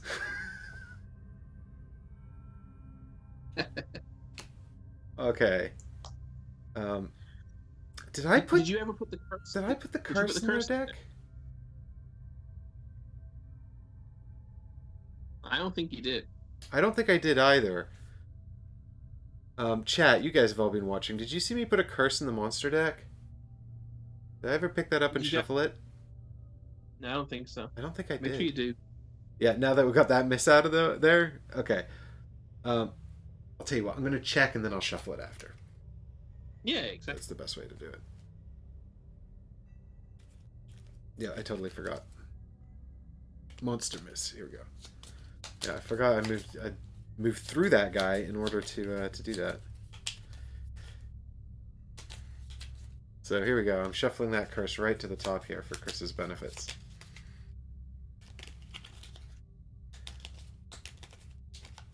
We need... Come on, Hail Marys. Best plans ever. Our problem here is we didn't bring a tiny ninja acrobat. We can move 1,000,000 miles an hour and loot 1,000 things. Hager says naughty Mike. Naughty Mike. Ooh, are you stacking the deck for me? I am. I'm stacking the deck in Chris's favor, as you can all see on camera. Alright, there we go. It's got the curse in it now, so this should be fine and safe. Okie dokie. Right, so now we're activating this guy, and he's just going to move one towards you and smack you, right? Pretty much. So it's 4 damage. Before he smacks me, I'm going to activate my studded leather, so he gets disadvantage. So you're going to draw 2 modifier cards, and I get 1 shield as well. Okie dokie. So this is basic 4 damage. We've got 2 modifiers here. So the first modifier is a +0. And the second modifier is also +0. Well, that sucks. So how much damage am I taking? 4. But you have shield 1, so 3. Okay, so I'm down to 5 health. So here's hoping I can survive the next attack. At least you'll get that studded leather back almost immediately. Yes, that's the other thing. That's kind of what I was thinking. I've got like 3 items here that I'm going to get back, so all useful things as well. Right, so now it's the attack from the... Well, actually, to be fair, it's the golem here in the middle of the room that activates first, but I guess, does he move a space towards you, or does he just choose not to move? That's what I'm trying to remember. I think he doesn't move because he can't reach me. I remember taking the Do you understand Gloomhaven movement exam? And I think that was it. That's a common misunderstanding. That they move if they can't reach you. Yeah. I think he doesn't move because he can't reach. That's my... He doesn't check for, like, secondary targets, then? And move towards me. He can't reach either of us, though. He can't reach you either. Because he's very slow. He's got 2 movement. Yeah, he can't reach me either. Yeah. So, because he can't reach either of us, he just doesn't move? I think so, yeah. If the monster cannot get closer to its focus, either because it's already adjacent or another monster is in its path, it will not move. Easy. Right, so it doesn't even check for secondary targets then. Very good. No, I'm its focus and it stops. It's like, oh man. And then golem number 1 smacks you. Alright. Yep, pretty much. There we go. Blam. That's 4 basic minus 1 is 3, so just don't get +2. Or a double. No, I got -1, so it's 2. I'll just take it to the face, down to 2 health. Cool. And then they're... Wait, no.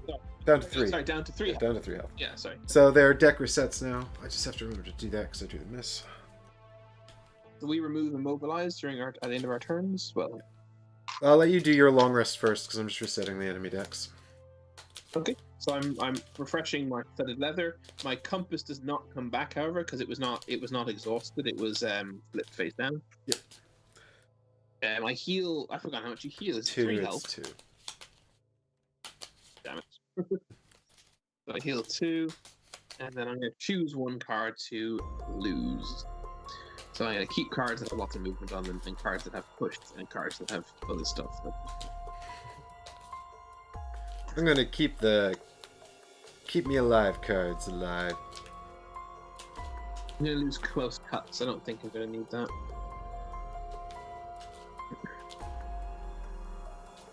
Close cuts is kind of a good utility card because the bottom half of it is an attack 2, move 2, so I often like it. But at the top half is the AoE, target 2 people for a strength 3 attack. But seeing as how we're unlikely to, we've kind of grown to the conclusion we're not fighting, I don't think I need it. Cool, so I am good. Okie dokie. Ready. So while I think about my sort of thing, because it's my turn and we can talk freely, I'm probably going to try to drop my... Oh no, I can't do both of these things. Damn it. So, I've got this weird plant obelisk that I can just drop, like poop out. I was going to try and poop that out in such a way that it blocks one of these guys in a room.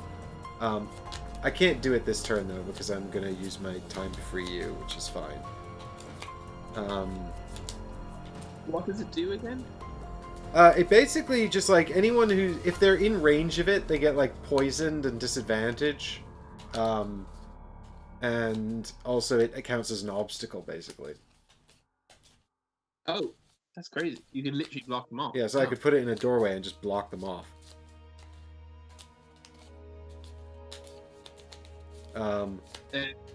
We need to make the decision, are we going for more chests or not? Like, well, that's kind of like my follow-up sort of question here, because like, do we sort of count ourselves sort of lucky and not do that, or what are we thinking? I mean, we still have lots of cards left. Yeah. But we're very soon going to start losing cards to avoid dying. And it's a long way down to the bottom of the board. That's true. And the other chests to the left, to the west, whilst not quite as long a journey, it's still a long journey, and is going to spawn a monster in a blocky position again. Yeah, so unless someone has an ability to get out of that room, they might be in trouble. Yeah. There's a part of me that kind of thinks we should bail. Just get out while we can. Yeah, but we haven't got that much stuff. I've got 4 money tokens and the Ring of Strength. What did you get? I got 10 gold. So I have 12 gold and a Ring of Strength. You've 10 gold. It's okay, I guess. Yeah, it seems like it's sort of designed in such a way that if you're 2 players, getting more than 2 chests is particularly difficult unless you can somehow kill all of these things. Yeah. I mean, because you can move so... I can do the same move thing, assuming you get that guy in my way. I can do the same combo I did last time, where I move 3 and generate wind, and the next turn the wind lets me move 4. Which means I can move 7, so that'd be 1, 2, 3, 4, 5, 6, 7. I'd still be another turn away from... That's 2 turns. And then I'm still 3 space away from the chest. So it's going to take... It'll be 4 turns from now before I even open that chest. Which is gone, gone, gone. That's all my cards. That's all 8 of my cards. So forgetting completely the variant of the stone golems doing stuff to us. The unpredictability, yeah. Yeah, even forgetting all of that, I'm gonna have opened that chest and I'll come back then to the game with 7 cards in hand. This is assuming, as I said, that they don't hurt me at all. And then I can do the combo again for 1, 2, 3, 4, 5, 6, 7. And then, hang on, 1, 2, 3, 4, 5, 6, 7. Again, this is assuming that they can't do anything to us. And then I can go. So then I have to rest. So I'll have to do 2 more long rests just to get that chest and get out. So it just depends. Which leaves me with a decent number of cards to play with to lose. It's just a matter of whether we think we can do it, whether we think it could be worth it. Does your thing that gives you the 4 movement, does that jump? Is that jump? Generate wind. Hackers, I snicker every time as well when we say generate wind. You should. I know. It's very cool. Look, some of us are cultured theater goers and the rest of us are just normal people. Snicker at generate wind.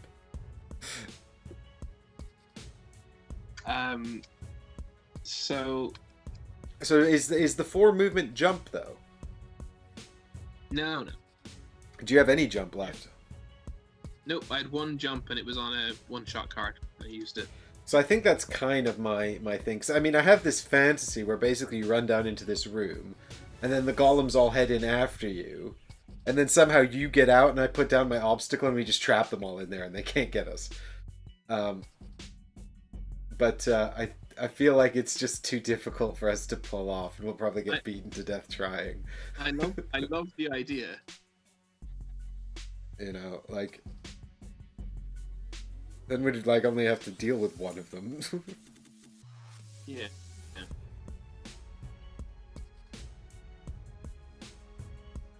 If we go for it, like it's a heck of a commitment.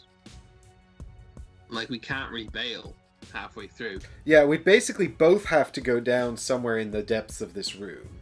We'd have to wait for all the golems to come in. The thing is, the problem is we don't have any jump, right?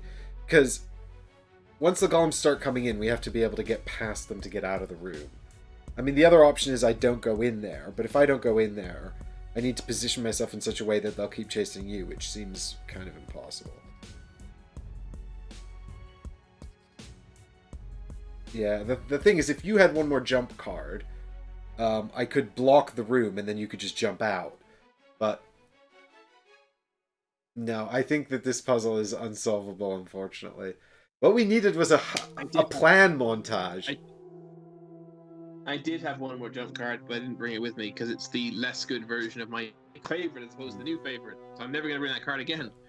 I mean, look, basically, the reason we're unable to solve this puzzle is because we didn't have a montage where we were going through all the different characters and their skill sets and how we were going to use them to crack the code. And this is the lock breaker, and they're going to do this. And this is the acrobat, and they're going to do this. And this is the disguise expert who's going to do this, you know? That's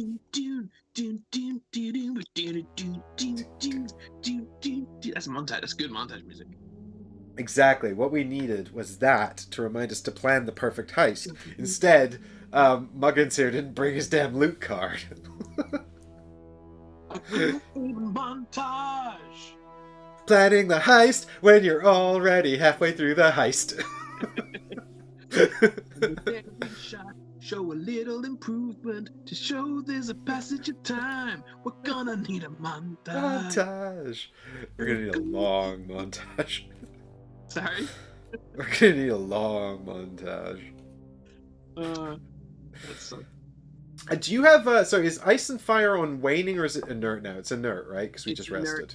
It went inert whilst we rested, yeah. Magic waits for no one. Exactly. Okay, so...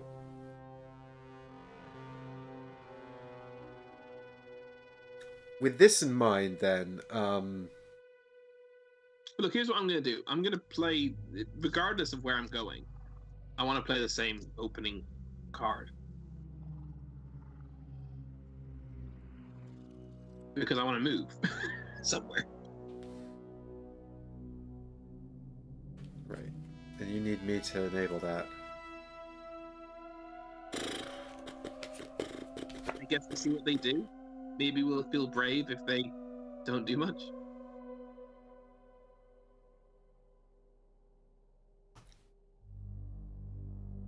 Oh yeah, we're not immobilized anymore. That's why I put the tokens out there. Right, get rid of those. Get out of here, tokens. Okay, well I got my 2 cards here, so... you can't... I'm going pretty fast. But if you're going too fast, you're going to be in trouble. No, that's cool. It's cool. Alright, you ready? Yeah. 3, 2, 1. Blam, 23. Nah, 20. I'm only joking. 64. I wouldn't have played 12. 12. So we got enemies are attack +1, range 3, sacrificial hurl. They're hurling parts of their body at us, so they're doing extra damage, but they're not moving. That's excellent. That almost makes me want to go for the 3rd chest, because part of me feels if we just open a chest each and leave, that makes for a boring scenario and a boring episode. And I feel that we owe it to the guys who are actually sticking through the pain with us to try and go a little deeper. It's only been 2 hours on stream, you know, like, and we'll almost be done after this. I think 4. Getting the 4 chest is insane. We'd have to split up again, and then it's impossible.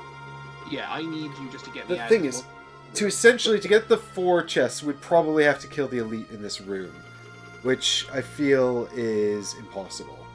Yeah. So do we want to compromise and say we're going to go for one extra chest, then we're going to leave? Do you want to try that?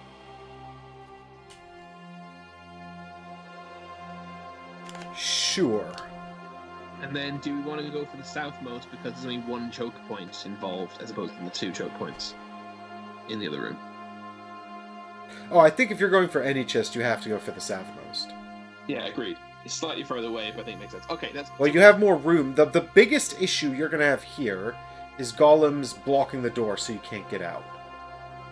Yeah, In a way, you want to spend enough time in the room that they either enter the room, so you can sort of run around to get out somehow, or that they don't have time to enter the room. I don't think that's going to be an issue. I think I'm going to be slow in there. Alright, come on then, let's go. Alright, so my issue here is, can I use my movement to get out of line of sight of this elite so that he doesn't hit me with his damn sacrificial hurl? He only has range 3, bear in mind.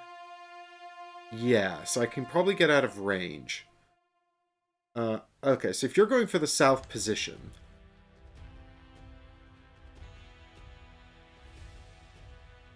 What am I going to do?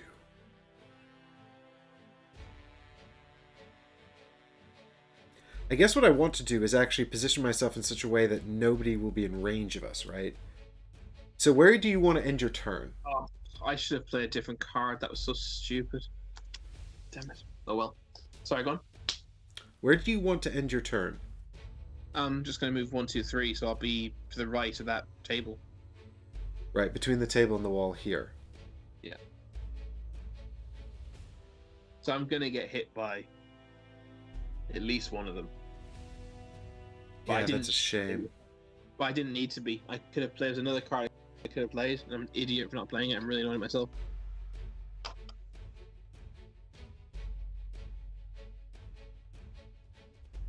No, never mind.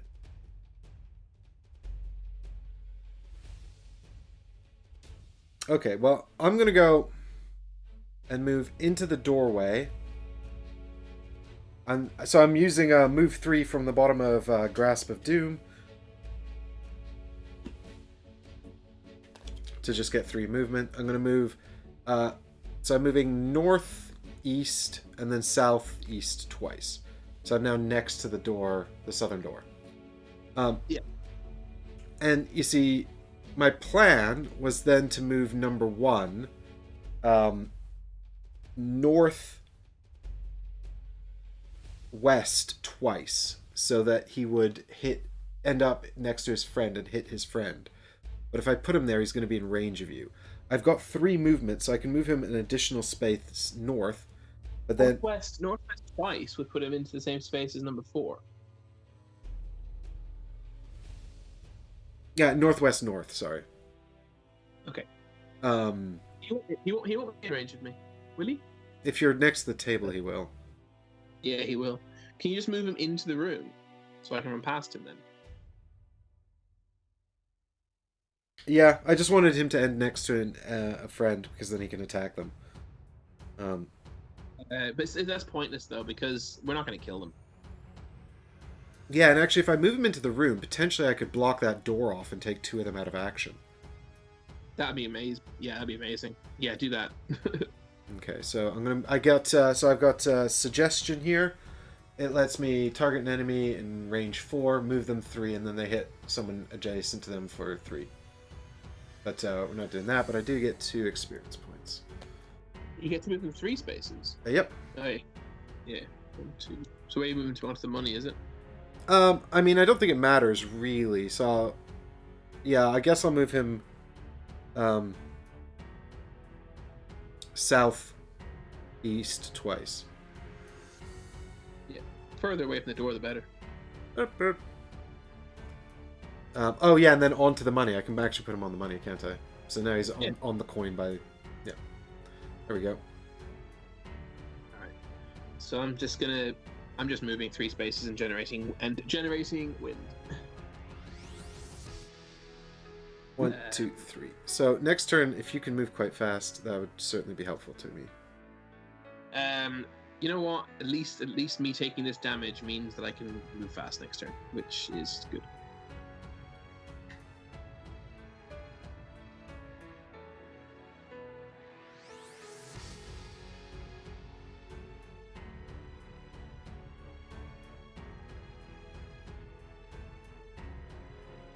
Cool. So I have to take damage from this attack. Yes. Yep. Okay, so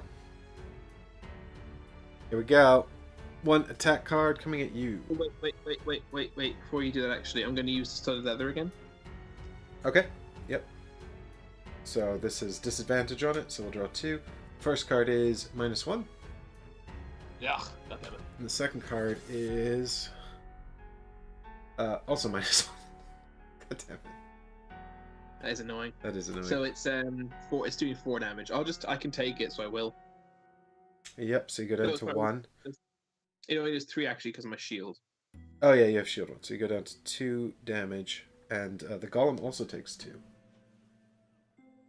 Nice. So he hurled a bit of himself at you, so that's on golem number 4. Mm-hmm. Okay.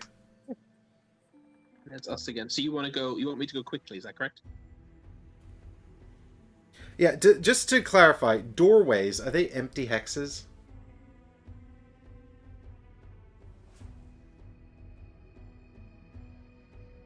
I don't know.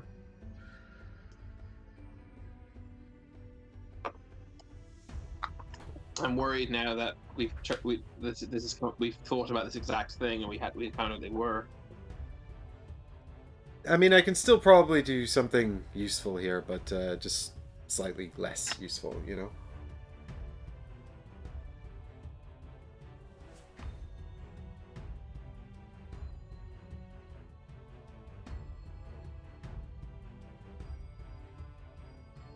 Until the door is opened, it is considered a wall for the purpose of line of sight and monster movement. After it is opened, it is considered an empty hex.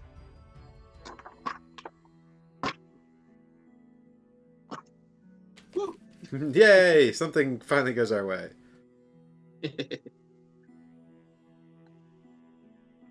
I mean, look, I'm not planning on attacking anything. Okay, here we go. Do you want some extra movement?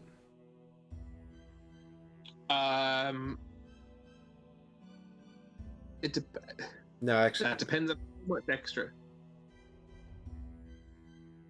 I will take 2 extra movement. 1 extra movement is not worthwhile. Actually, that's not true. No, that's not true. I could. I'm not actually sure if I can make this work anyway. Yes, I will take extra movement if it's coming my way.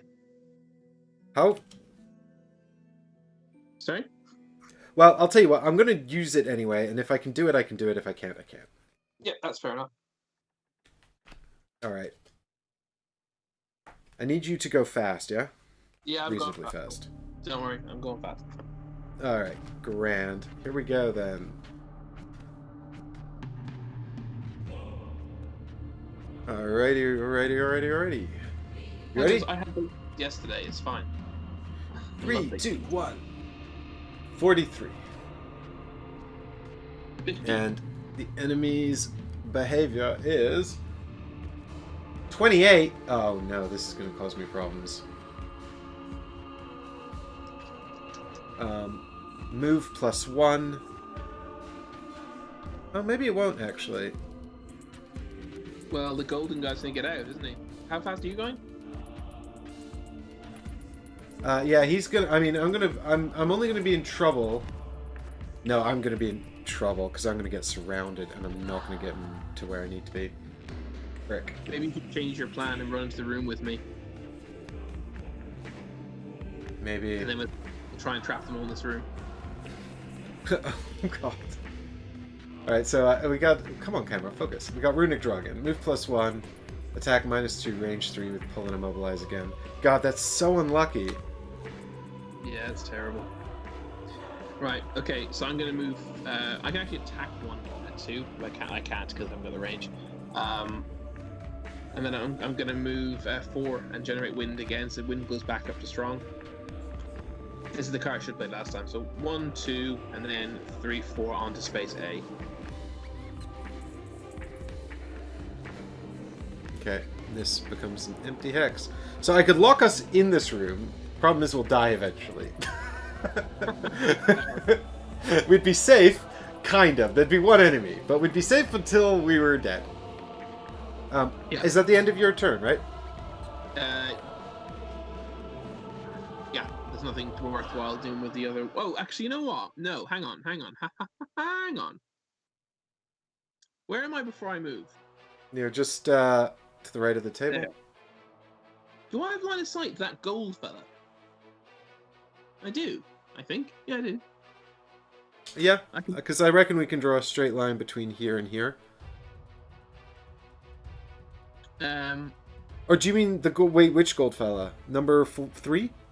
I meant number 3, but actually I haven't got the range anyway. Okay. So I'm just, the only reason I'm wondering is I could use the top hat. I could use Ricochet to stun number 4, if you think that'd be useful. Is that useful? I mean, if you did that, I could proceed with my plan to lock those two in that room. How?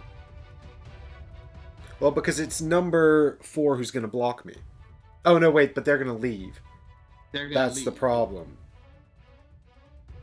But I can still do it. It's just not a problem. I can. Oh well, you can still number Stone Golem number 1 is not going to get out. He's only got movement 2. Yeah, but number 3 will get out. Yeah. Which seems almost kind of pointless then. Yeah, I'll save it for another time then. God, we're gonna get killed in this room down south. But you know what? At least we died trying to do something cool. At least we tried. Okay, we're gonna get this chest. We're gonna get out. It's fine. Okay. Well, the good news is I can definitely help you help expedite things here. So, I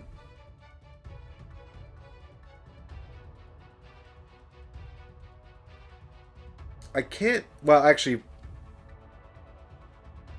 to be fair, the golems are going to go now. I go last. God, I should have... I mean, I can't go any faster. I went as fast as I could. Okay, so it's number 2 who's... Number 4 being stunned means he can't attack you. Is that not good? Yes, but also it means he's further from the entrance to this room. Like, at this point, do we not want them all to come into this room? Yeah, I guess so. He's not going to move very far anyway, because he has range 3 on this attack. He's only going to move 1 space. Oh god, yeah. Yeah, maybe it's better to stun him then. Before I leave that space, I'll attack him with the top half of Ricochet, strength 2, range 3, using the throwing hammer to add stun to it. Modifier coming up. Wait, 0. I thought you used the throwing hammer already. Did you not? No, I did not. I got it from the modifier card. Ah, very good. Yes, that's right. So +0 means does 2 damage. He has shield 2, does no damage, but he's stunned.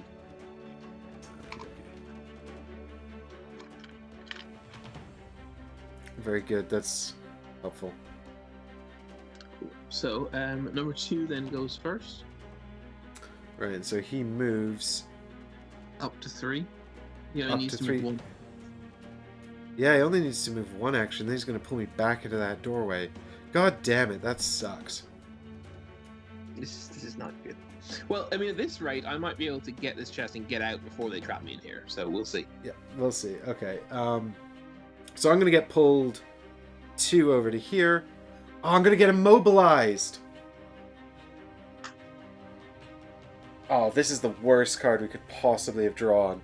I'm going to be able to do basically nothing on my turn. We've had this card twice. It's so bad.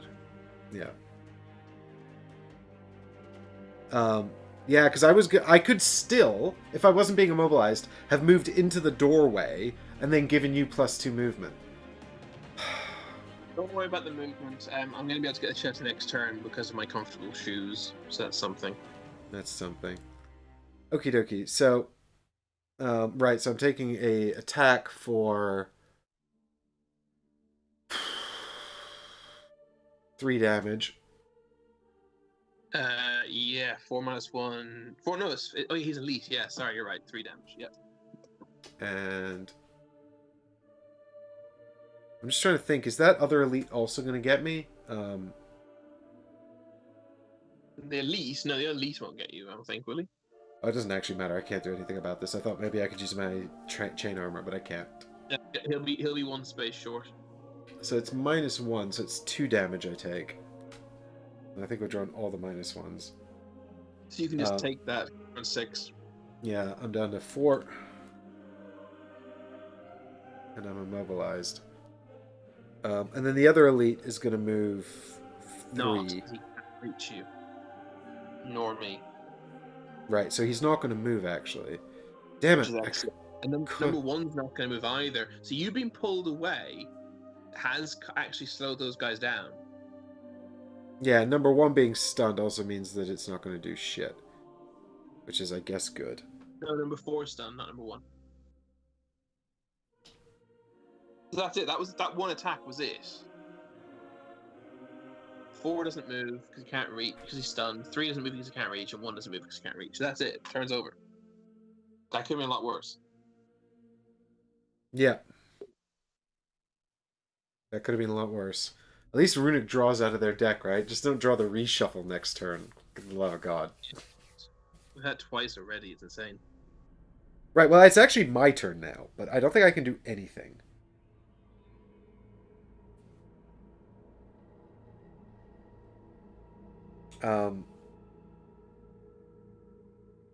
I can heal myself, but also poison myself.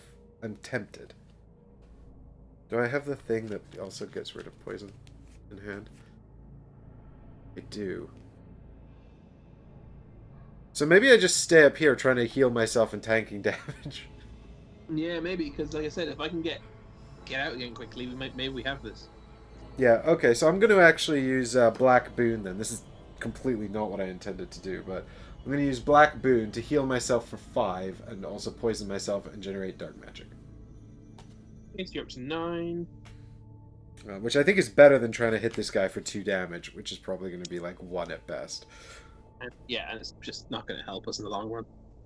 Yeah, but I'm also poisoned, which is okay. I think. Okay. And then that's the end of the round.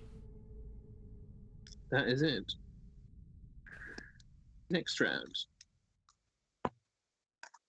I've chosen my cards. Black magic and wind magic go down to waning, which unfortunately means so if you could generate wind magic this turn, that'd be super useful for me for next turn. But it's okay if you can't. I will. I will do it. Yes. I've now twice generated it and then not used it next turn because our plans have been changing slightly. So we've got both dark magic and wind magic on waning. I forgot to mention Black Boon creates dark magic. No, you didn't. You said it. I did? Yep. That's why I have it there. Okay, cool. You're very good at your admin. Alright, brilliant. Alright, here we go then. Are you ready? Ready? Oh, hang on. Sorry. Now I'm ready. Okay, cool. Here we go. 3, 2, 1. 26. 40.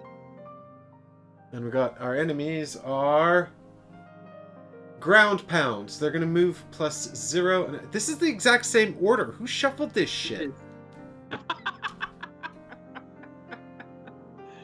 But the good news is they can't reach us. They've got no range, so they again won't move. Most of them. Yeah, they've got no range. So the one, actually, the stone golem, number 1, he's only got 1 movement. So, provided I can kind of... At the end of my turn, I lost immobilize. I'm not immobilized anymore. And so... I need to check something. I need to make absolutely certain that they're not meant to move. If just because they can't reach us. Because now I remember now I remember what I read before. It didn't say if they are already adjacent or a monster's blocking them. So the first time we didn't move them was correct, but just now I'm starting to think they should have moved actually. I'm very surprised they didn't, so... I mean, it only would have been 3 and 1 that would have moved, so quite easily... in this scenario, once the monster has a focus, it will then move to get close to its focus. If the monster cannot get closer, either because it's already adjacent or there's a monster in its path, they will not move. In other circumstances, they do move. So they should have moved just now with the runic draw. It needs to correct that. 4 doesn't move because he's stunned. The gold number 3 elite goes 1, 2, 3. Is it? Yeah, I'm just working out whether he goes northeast or southeast, northwest or southwest from the door. He's 6 away from you, either route, and he's 6 away from me.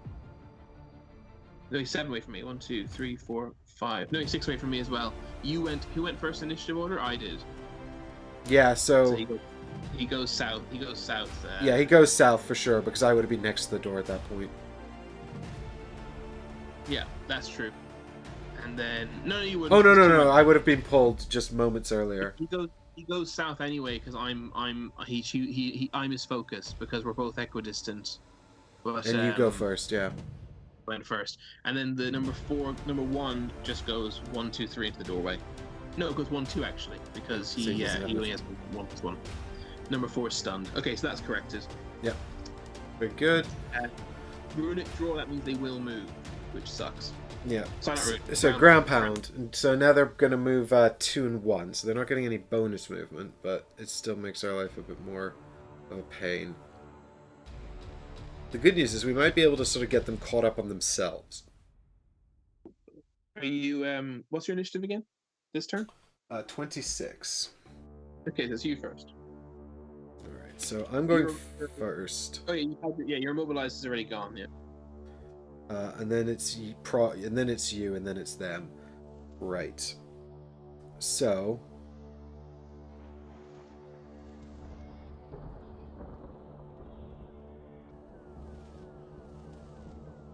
right, what do I want to do here? I probably want to head north, right? I don't know. Because then basically what we're gonna do is sort of create a ring around the rosies here, where they're chasing me and ignoring you. Because if they pile in down south, you're gonna have such a hard time getting out of that room. Exactly. So you're moving before they do, and you're heading further south. So you're gonna have to deal with the one that spawns in the room with you. Yeah. But yeah. Other than that, you're gonna be, if I position myself next, above the letter B on the left side, most of them are going to come from me, I think. I'm still going to be closer. Yeah? Do you have 5 movement? I do. Nice.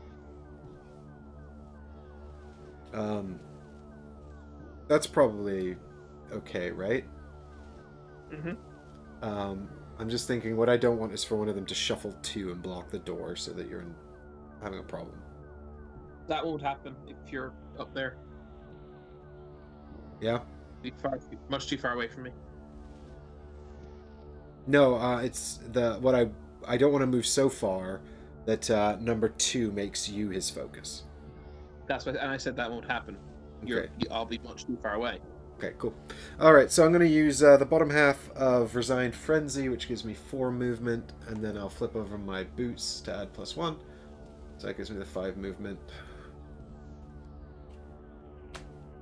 Yeah. Mm-hmm. Boop.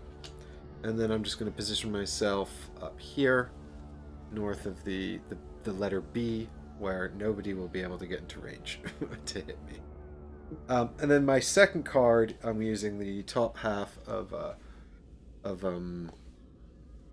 Close to the Abyss here, which is heals me for 2, except it doesn't. Instead, it just removes the poison and gives me a bless.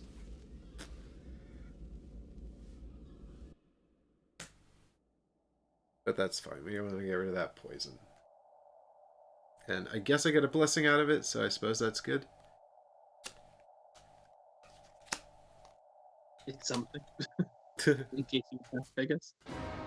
Alright. And then my final act, I will exhaust my mana potion, make wind strong. Wait, that's no good for you, is it? Yes, it is. Okay. I need it next turn. So that's exactly perfect. Okay, great. I want it next turn. Okay, so I'm going to just use my comfortable shoes and a basic movement action to move 1, 2, 3 onto the chest. That's it. My entire turn. Well, I say that actually. I could, in theory, attack this thing that spawns, but I don't think I'm going to want to.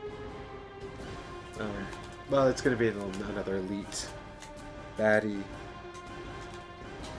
There are no more special rules, though, so this is just the baddie, the elite stone golem is going to spawn in there, and we get to find out what treasure Chris gets. God, I hope this is good freaking treasure. Better be worth it. What number is the golem? The golem is number 5.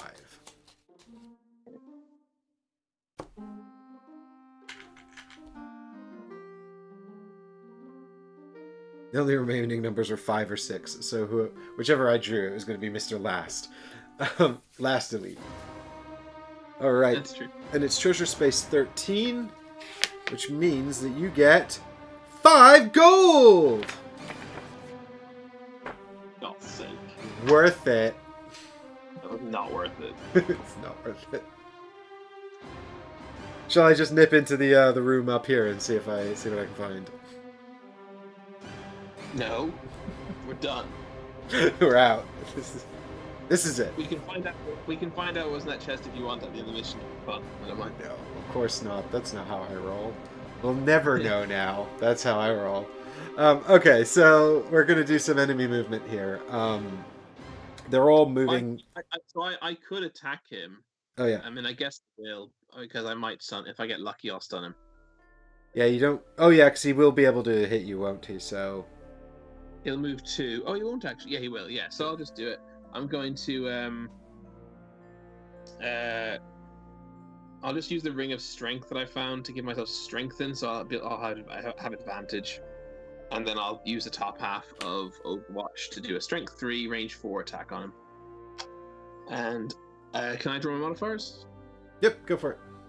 So Strength 3, so he's taking no damage unless I get a modifier. But what I really want is to stun. So advantage means I can draw 2, +0, and +1. So he takes 1 damage, which is pointless, but there you go. I was hoping to stun him. These golems are tough. Alright, here we go. So number 5 takes a damage, and then it's the monster's turn. Number 2 first. So number 2 moves 2 spaces towards me. So 1, 2, he's northeast of the door. Yeah. 3, I guess, moves northeast, west twice. Yeah, northwest twice. Then number 5 comes and attacks me.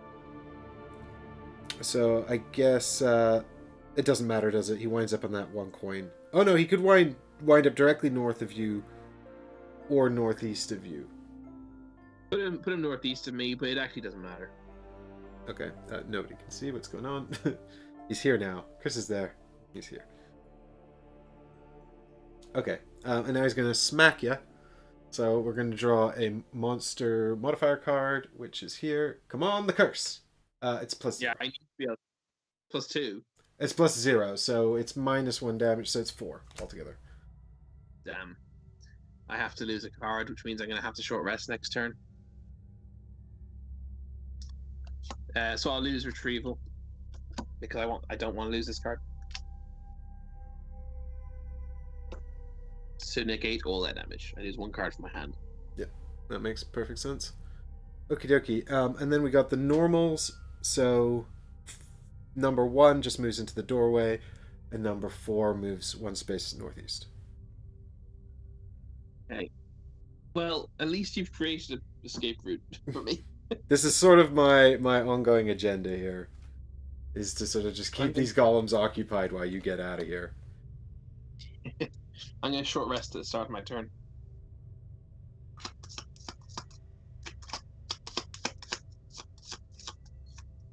And I'm happy to lose anything unless it's something that has lots of movement on it. But I have 1. I can take 1 damage. Yeah, you're on 2. I was about to say you're on 2 health. It's irrelevant. Yeah, but I think 1 or 2 is irrelevant. I'm going to be losing cards every time I get wounded, most likely. So I have drawn Overwatch, which has a passive, which has an ongoing active ability and a big 1-shot and a big attack. Neither which actually I've used to attack twice, just because I had it, but I do not need it to move. It's going away. Excellent. Bye, Overwatch. That's what every gamer said when Warzone came. I think I like your loyalty to Warzone, but I'm pretty sure that's what they said when Valorant came out. What came out?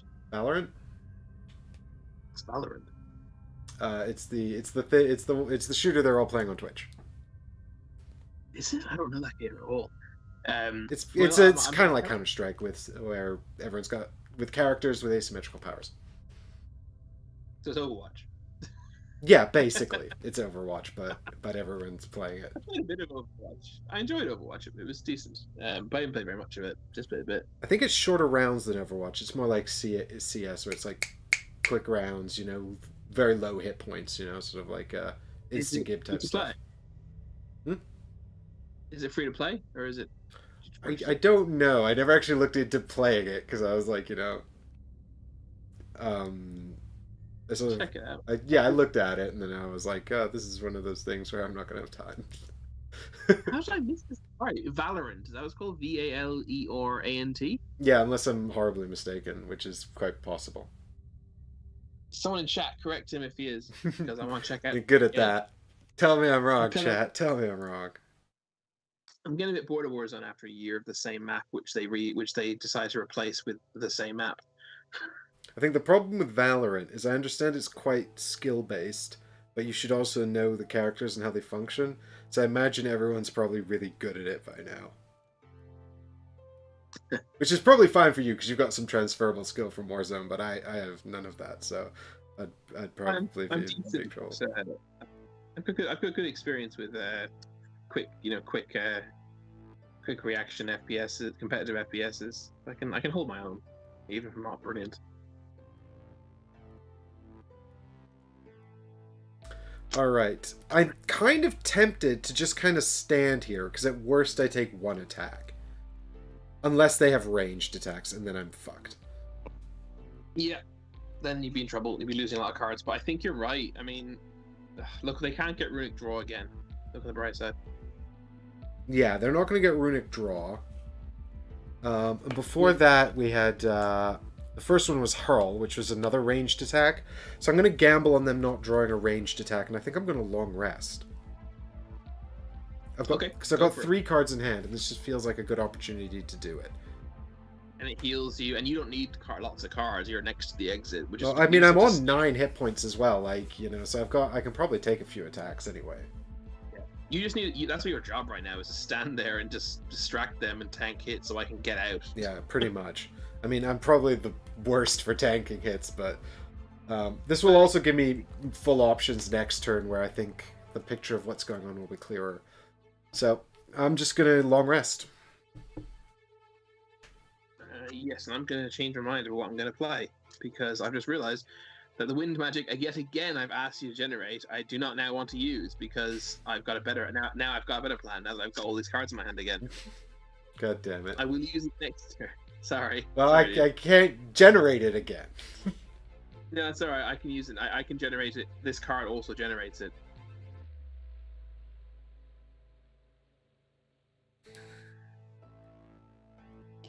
Okay. Ready. Grand. Well, let's. You're not playing. I got a monster card. Here we go. 3, 2, 1. No, 50. So they're not doing anything special. They're move 0 and attack plus 0. So that works out pretty well for me. I'm going to get attacked by 1 elite. Yeah, the elite's going to block the others. It's fantastic. Okay, so here's what I'm going to do. I'm going to use the bottom half of the new favorite. Card really is my new favorite. I have used it in a completely different way this game to every other game, but it's getting to good effect. So I'm going to melee strike that lad, which is going to immobilize him first and foremost. Yep. Attack and move on the same card is great. I should have played your character. His simple. My character's like control enemies and move them around, and I'm like, no, I don't know how to do that. Get my modifiers up. We'll see if I'm going to do any damage. So we actually have 2 hatchets. We could have both been hatchets. I don't think you were meant to be able to do that. Can you get my modifiers up? Oh yes. Sorry. I don't think we have the cards to do that, but I don't think you're meant to. No, I agree. I think that's not the intended way to play. Hey! Plus 2, 4. He takes 1 damage. Hooray! Only 12 more to go. Imagine if we were actually trying to kill these things. I think there's enough of them that it's clearly not intended. No. No, not at all. So then I'm going to move 4. So I'm going to move north, north, north, north, east, and generate wind magic to strong again. You're welcome, Higgers.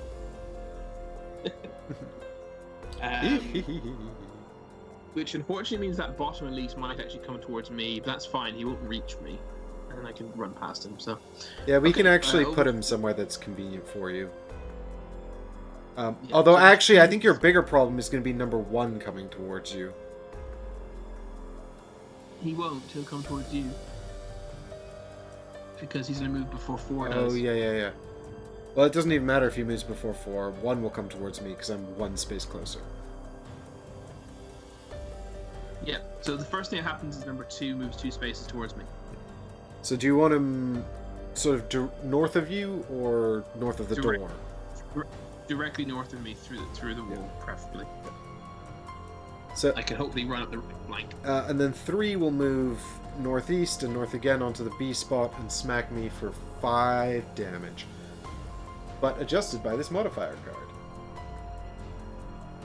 Which is -2! Monsters suck! 3 damage. I'll just take it. I'm down to 6. Down to 6. Okay, 6. and the next thing that happens is Oh wait, I've got a 5, heater shield and I'm long resting. I'll activate the heater shield. Someone 7. Yes. Well played. Well remembered. You're welcome, hackers. And then number 5 is immobilized. We just remove that. Yep. And then number 1 is next. You said he's close to you, is he? But bear in mind the monsters now. So 1, 4, 5 to you. 1, 2, 3, 4. He's equidistant, so he actually moves towards me. You hadn't taken into consideration the fact that his new route to you is going around the table. It's true. So he's going to move down here, which is kind of a problem. That is unfortunate, yeah. Well, we'll see what we can do about this problem next time. I guess 4 is actually also going to move then towards you? No, because he can't reach either focus, so he doesn't move. But you, that's right. You're his focus. Yeah. He can't reach you due to blocked monster, so this occasion he does not move. Yeah. Okay. So, how are we going to solve this puzzle?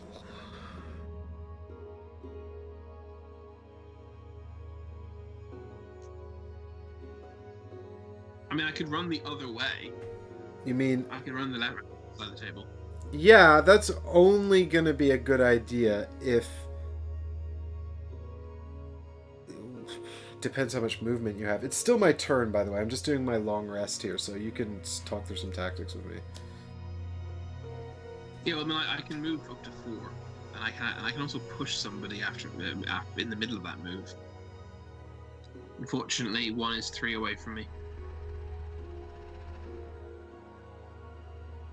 In the middle of that move. Yeah, I move 2, push 2, and then use wind magic to move another 2. Well, why don't you just... Oh, damn it. Yeah, 1 is 3 away. I get it.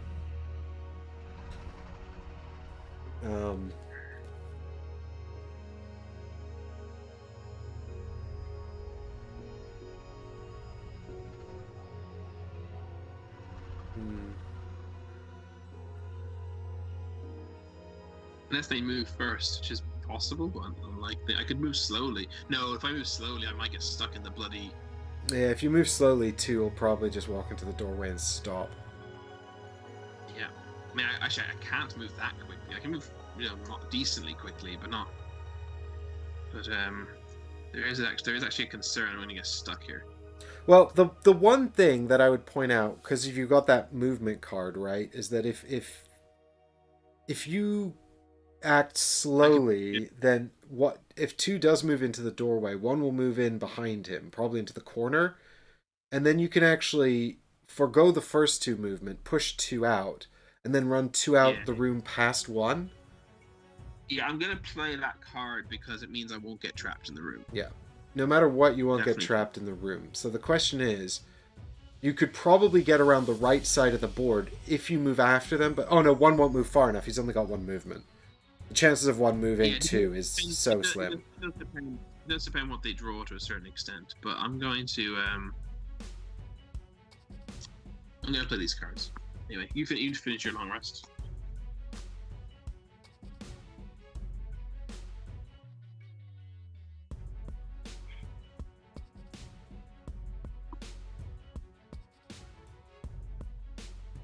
This is a weird scenario. Yeah. This is very much about the the manipulation of the cards and manipulation of enemies, enemy movement over combat, obviously. Hmm. The puzzly aspect of it is kind of really brought to the fore here.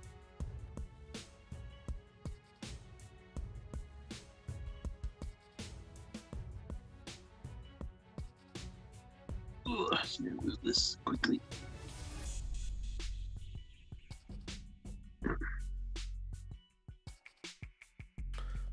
Well, my plan now is to basically just,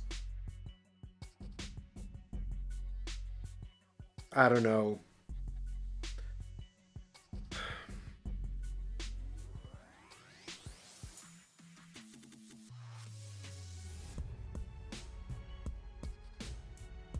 I've got some, oh God. It did all seem very easy at the beginning. Well, in fairness, I guess we could have just bailed after the 2 chests, no problem. But we decided to go for it. I think we made the right decision. Yeah. Well, you said. I mean, having said that, you said the right decision. We got 10 gold out of that bloody chest, but 5. I still think we 5 gold. Yeah. Oh my God. Did you note it down on your book on your pad, by the way? Yeah. I've given it to myself already. Yeah, I forgot. I'm just doing it now. All right, 16. Cool. Correct. Okay. Well, I think I've kind of got this.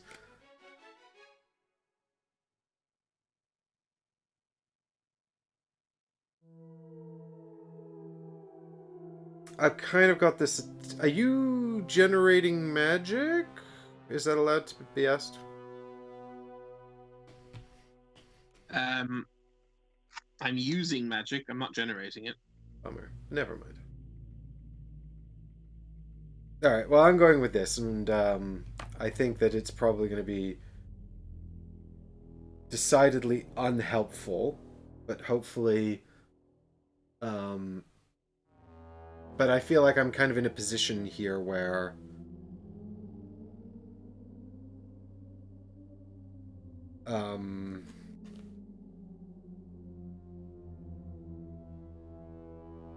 Did you heal from your long rest, by the way? Yeah, I'm on 9.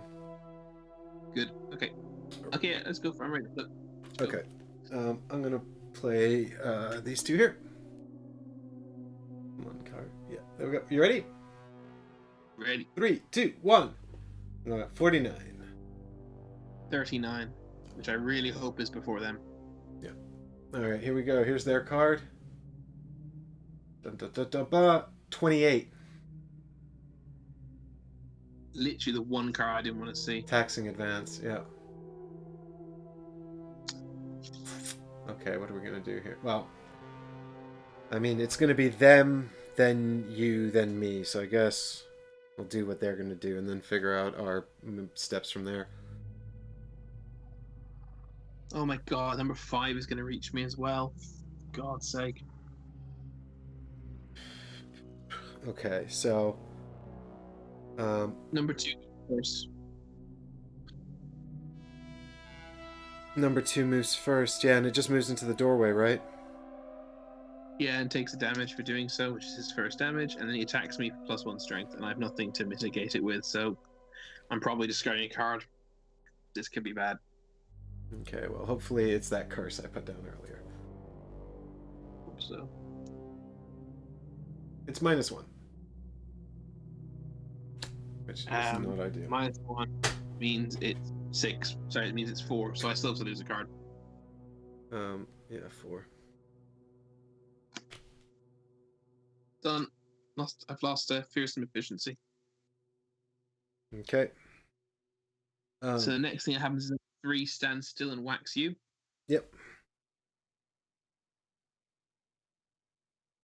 He doesn't take a damage because he didn't move. Drawn a +1. So that's 6. 7 damage. No, 6 damage, which I guess I just take. Yeah, you can, so you might as well. So I'm down to 3. Are you still on 3, by the way? Sorry? I'm on 5 You're still on experience 3. points. I'm only on 2. Well. And then number 5 goes 1, 2, 3. I'll have him go 1, 2, 3, so he's gone to the west. So yeah, to the west. So he's like kind of behind me there. Oh yeah. Otherwise, he's next to the door. Yep. 100%. And then I guess he attacks you. Yep. Show me that miss. Plus 0. 5 damage. Losing this card. Okay.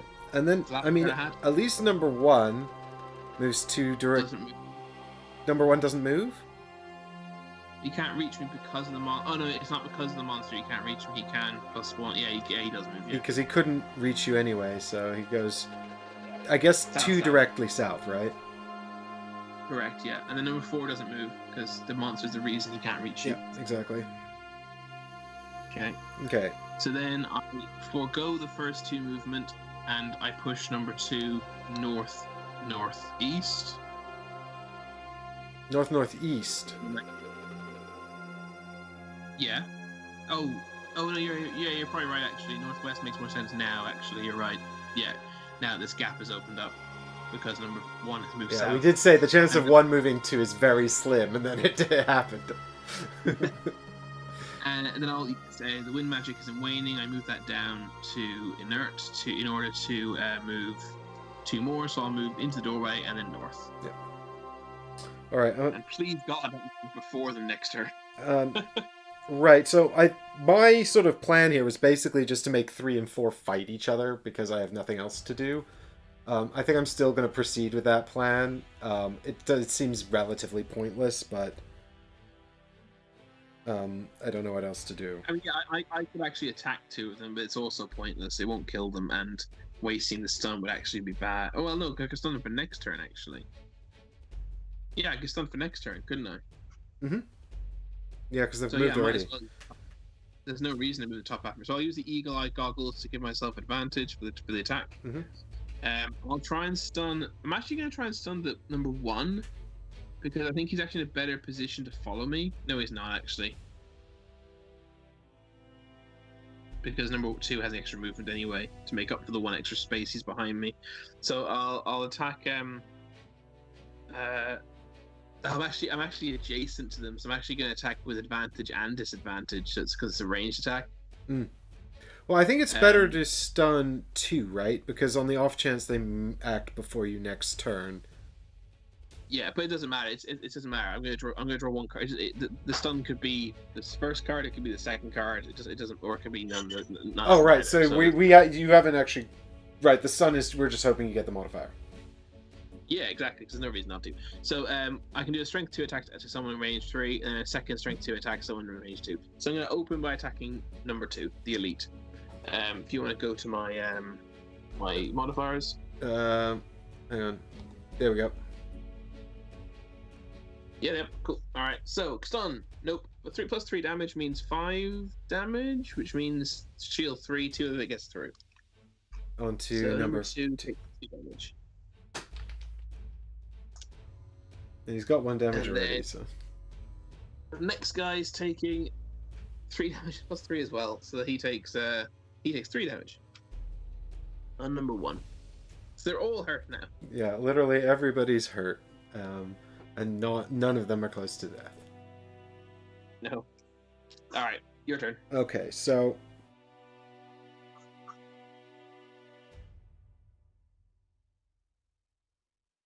By the way, if you can give me movement, I'm going to need it because I only have 4 cards left in my discard pile, and I'm going to lose 1 and get 3 back in a minute. So I only have like 2 more turns left.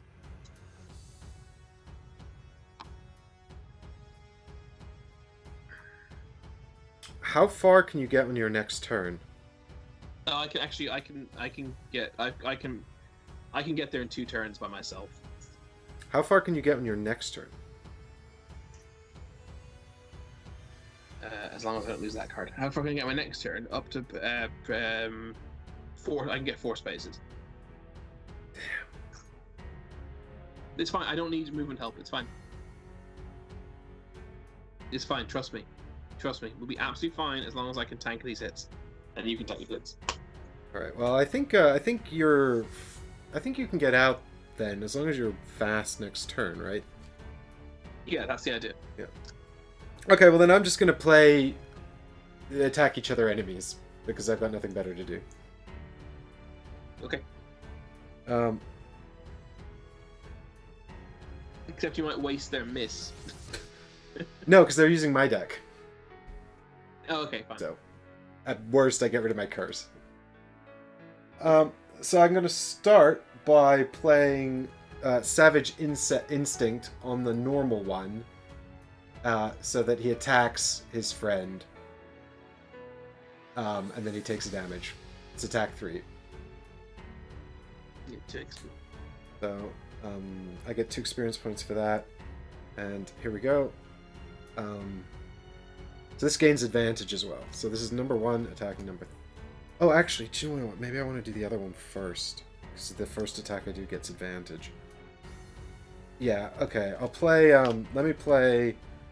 Turn out the lights first. So I'm gonna actually make the elite attack the normie one.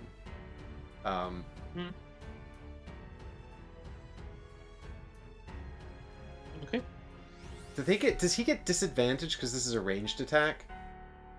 Yes. Okay, fuck it. No. Wait, no. Yes, he's performing a ranged attack, so yes, he does. Okay, well then fuck it, I'll do it the way I originally intended.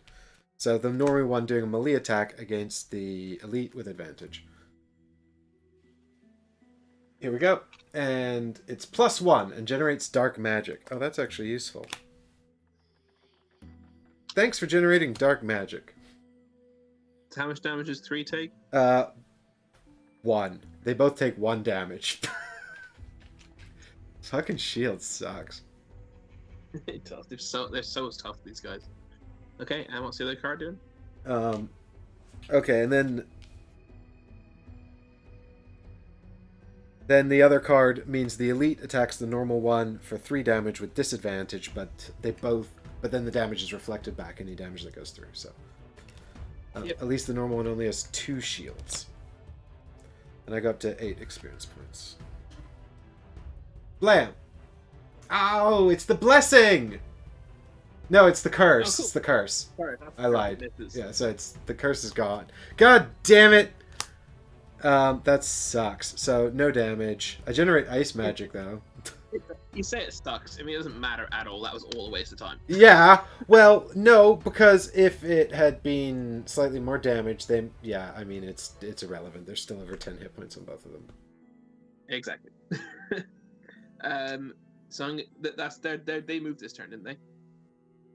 Yeah, they're already done. All right. Short rests. There's 1 card I can't afford to lose. Well, at least you still have 2 hit points. Yep, I will 100% be using it if I need to. But no, that's okay. I can lose that. That's double throw is gone. What I can't take is any hits. Yeah, I don't think I can make it out actually, because if I get hit, I'm dead.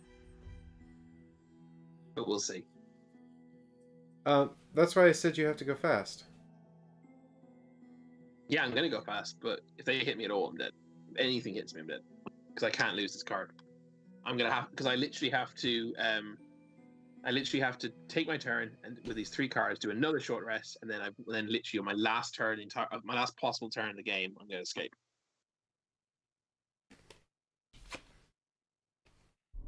Oh, by the way, it says we complete the scenario if immediately when we both simultaneously occupy an exit hex. So maybe you should move on to an exit hex this turn, if possible. Because otherwise we'll be relying on your initiative next turn as well.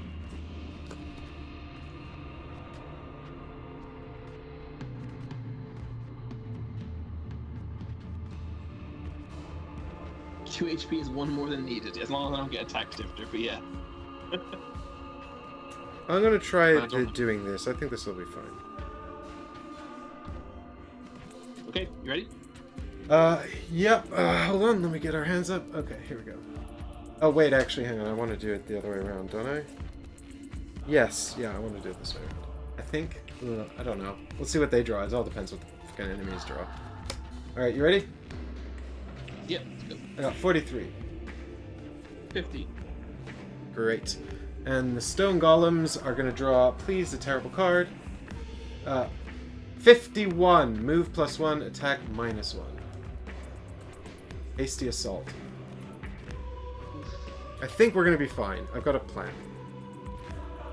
Oh, I think I know what you're gonna do. Okay, so I'm gonna attack and immobilize one of them.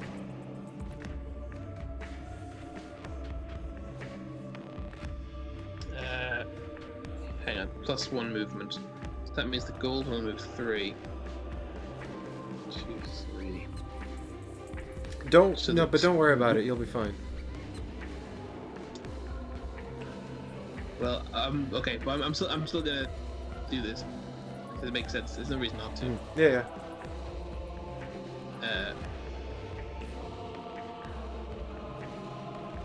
Actually, neither of them will reach me, so I'll immobilize the gold one anyway. Yeah, I think it's better to immobilize the one that can move further. So I'm attacking him for 2 and immobilizing him. And then can you just bring up my modifiers, please? There we go. Number 2 is mobilized. Watch these stun now as well. Now 2 + 0, his shield takes it all. Does nothing. So then I move 4 and generate wind. 1. So I'm going to move north, east, and then north, north, north. Mm-hmm. And wind magic is strong. And that's my turn. Oh. No, it's not. I can do it. I could attack something within range 3, but I assume there's no point, is there? Well, you might get the stun, so you might as well attack someone, right? Sure, I'll attack. I can do a range 3 and then a range 2. So I'll attack number 3, elite number 3 with range 3, and then the second attack will be range 2, number 4. Yep. So 2 damage both ways. So elite number 3 next to you gets +0 damage. That means 2 is eaten by the shield. And number 4 takes X2, making it 4. Takes 2 which damage. Means he does take 2 damage. All right, he's down to 6 hit points. Wow. Okay, and that's my turn. So let's go in my discard pile, and I'll be taking a short rest next turn. Again. Okay. Yeah, So- Greg Cherry, it is incredibly. We've won every scenario so far, but they've all been, maybe with the exception of 1 or 2, they've all pretty much been very close. Yeah. And this one is an option. So basically, my plan is to use I'm gonna use Black Boon here to move 2, and then allow Chris, who's in range 3, to move 2 as well. So what I'm gonna do is I'm gonna use my Weathered Boots, and I'm gonna move northeast, and then north. Oh, I don't even need to use the Weathered Boots, actually. I'll just move northeast twice. And then I'll give you, because you're in range 3 now, 2 movement. So you can go north again. North. I'm 1 space away. You're 1 space away from the exit. And that's it. I can force one enemy to do a damage 2 attack to all adjacent enemies. So I'll make, I guess, Golem 3 attack Golem 2, because... I don't know. Golem 4. Golem 3 attack Golem 4, yeah. With advantage, so great. Oh, +1 damage and dark magic. Great. I'll just do that. So... How much damage that you burns the taking? card, and I get 2 experience points. I didn't even calculate that. So that's 1 damage goes through, and also dark magic is strong. Again. So he's...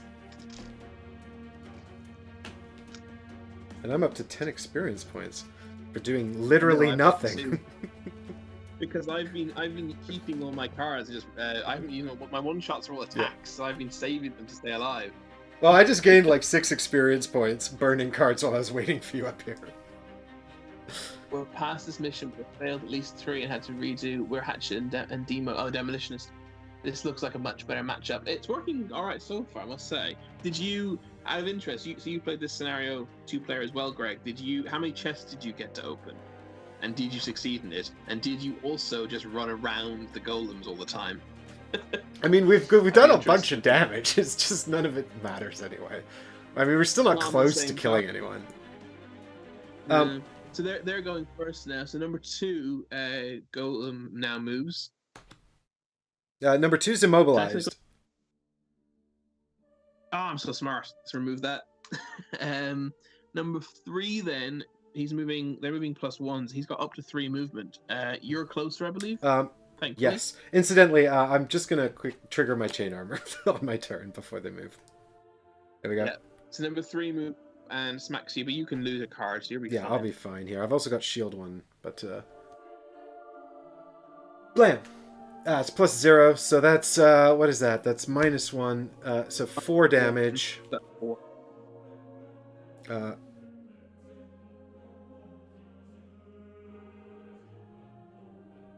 Just lose a card. You're not going to be doing anything next turn at all, really. Yeah, I'll just burn a card. Just don't burn a card that moves me. It's the off chance we needed it. Well, I don't think. No, I don't have any more. That was it. That was my one. Okay. Okie dokie.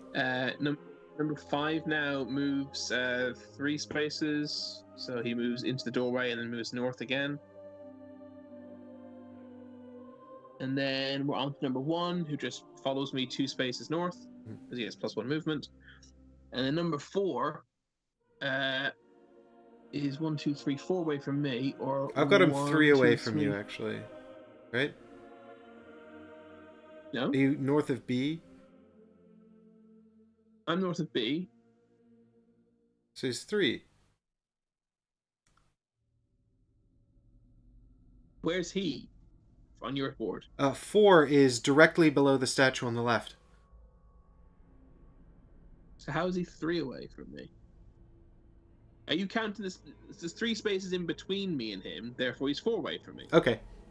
Right. Is that how you're counting it? That's how you count.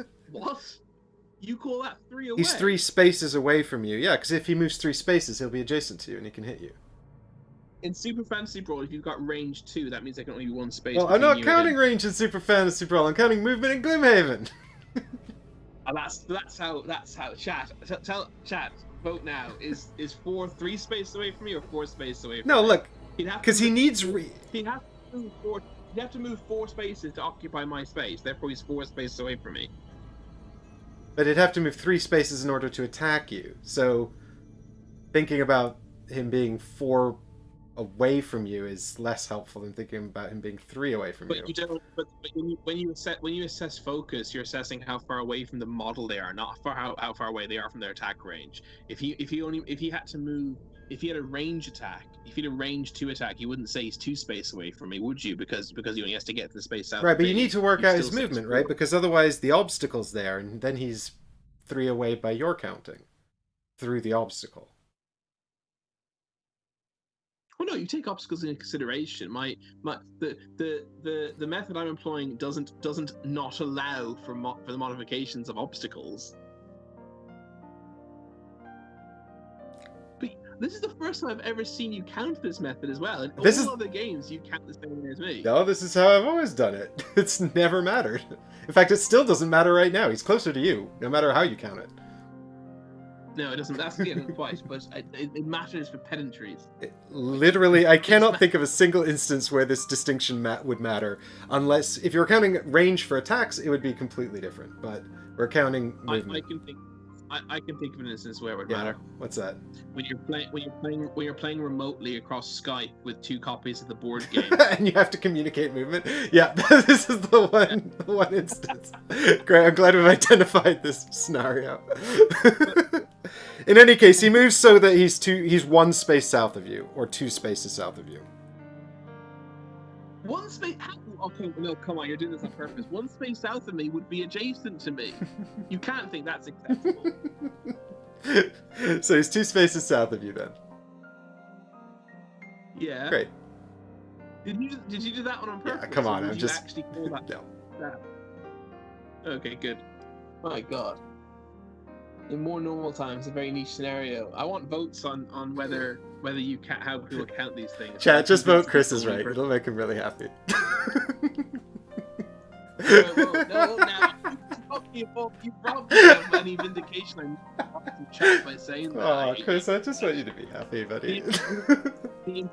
The important thing is he can't. When you started saying 3, Difter, no, don't do that. Come on, man. No, I'd rather have genuine opinions. I actually want to know what people think.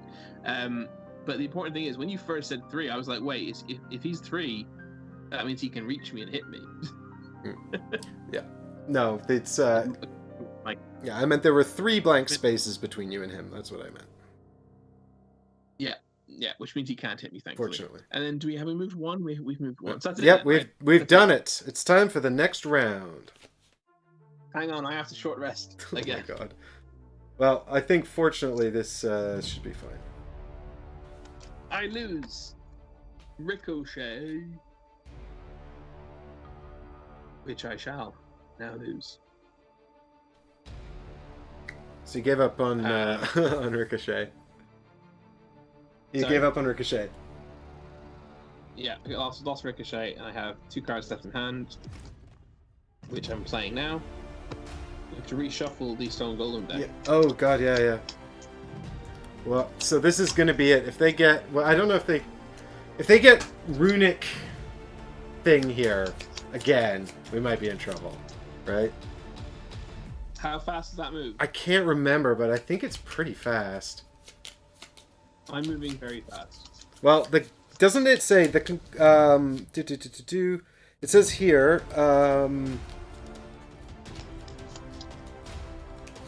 we win as soon as I'm on the space. yeah, when all characters are simultaneously on an entrance hex, the scenario is complete. So really, we just need to make sure you move faster, which is good.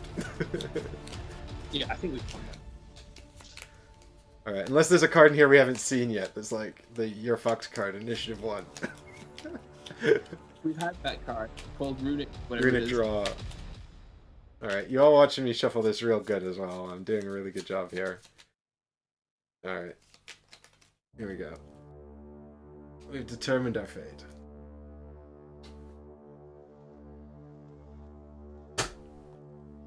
All right, so 3, 2, 1, blam! I'm going at 36, but I don't think it matters. Chris is going at 15. And the stone golems. I didn't reshuffle my modifier, but it doesn't matter, I don't think. Oh, 28. It's taxing thing. God damn it. Come on, camera. Doesn't matter. It doesn't matter, does it? Because they're moving after you. And that's the important thing. Yeah. So I'm going to use the new favorite to place it in my active slot just so that I can get 2 experience points. Yay. And then I'm going to move into the exit space, or the entrance space, and we win! Another victory for the Gehrman 2. Gehrmans 2. Do we have a name for our band? I guess we're the Jaws of the Lion, aren't we? We didn't name our group, our party. Because we're called Jaws of the Lion. It's named. Yeah. Well, in Guildmaster, you name your group, right? You do in regular Gloomhaven too. In the regular This is an outrage. But we don't get to have names just because it's the tutorial one. Yeah, this is all just a tutorial for Gloomhaven. It's all Exactly. They think if you can execute like roughly 15 scenarios correctly or 20 scenarios correctly, you're just about ready to begin Gloomhaven OG. Everybody, thank you, Hackers. Yeah. Right. So we got 3 gold per thingy, so I get 12 more gold. That brings me up to 28. We get 10 experience for finishing a level 3 scenario, and the reward for escaping is also 10 experience, so we get 20 experience. Which I have puts you on 277, which gives you a level. Correct.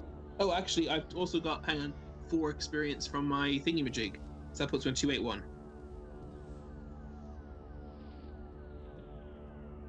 281. What about you? Right. So I've got 20 coming in.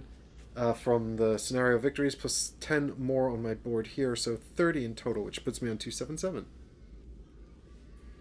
Looks like I needed that extra 10 just to close the gap between us. Well, you said there was one point. I don't know if you remember. You actually got to level 5 before me. I do remember that. Do you remember that? Yeah, I was like 2 ahead of you or something, and I got to open the little box before you did. Yeah. So there's a bit of we're keeping more or less in the same ballpark. Yeah. How much money do you have now though? Well, now I've got 53 because I've got the 43 I had plus the 10 I picked up. Now 28. But I think I might buy that other throwing hammer because I do have ranged attacks. Well, actually, I don't have that many ranged attacks. Pretty much everything I do is making enemies attack one another. It's so weird. I'm such a weirdo.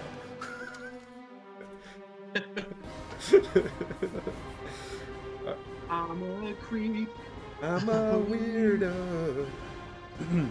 Right, Who wants a little I'm bit of story? Just a tiny bit of story. Here we go. Yes, please. You really hope those statues can't climb ladders as you quickly descend back into the sewers. It didn't quite go as planned, and you didn't really find any incriminating evidence, but you're a lot richer, so you'll call it a win. Makes sense.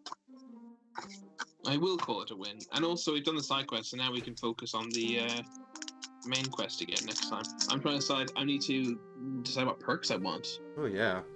Level stuff.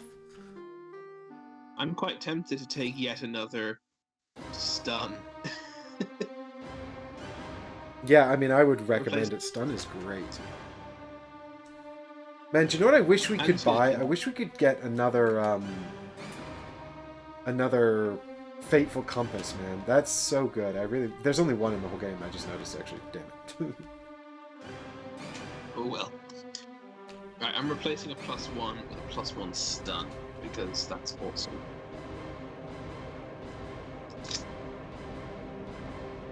Oh, I can do that curse out. Oh, my curse at the bottom of the deck. Oh yeah, I have to get my curse out as well. Oh no, I used it. No, I didn't. Yes, I did, but I've also got a blessing that I have to take out. Are you sure? No, I didn't. Here's mine.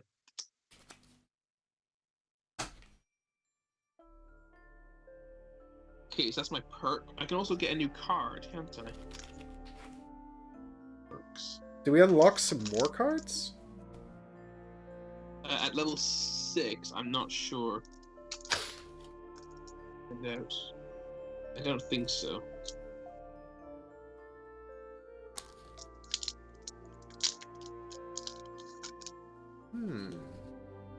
The story is a bit shorter in this than in Sleeping Gods. There's 2 level 6 cards. For me, anyway. Oh. Bombardment. Attack 3, range 3. Attack 3, range 3 again. Attack 3, range 3 again. Generate wind magic, gain 2 experience. 1-shot card.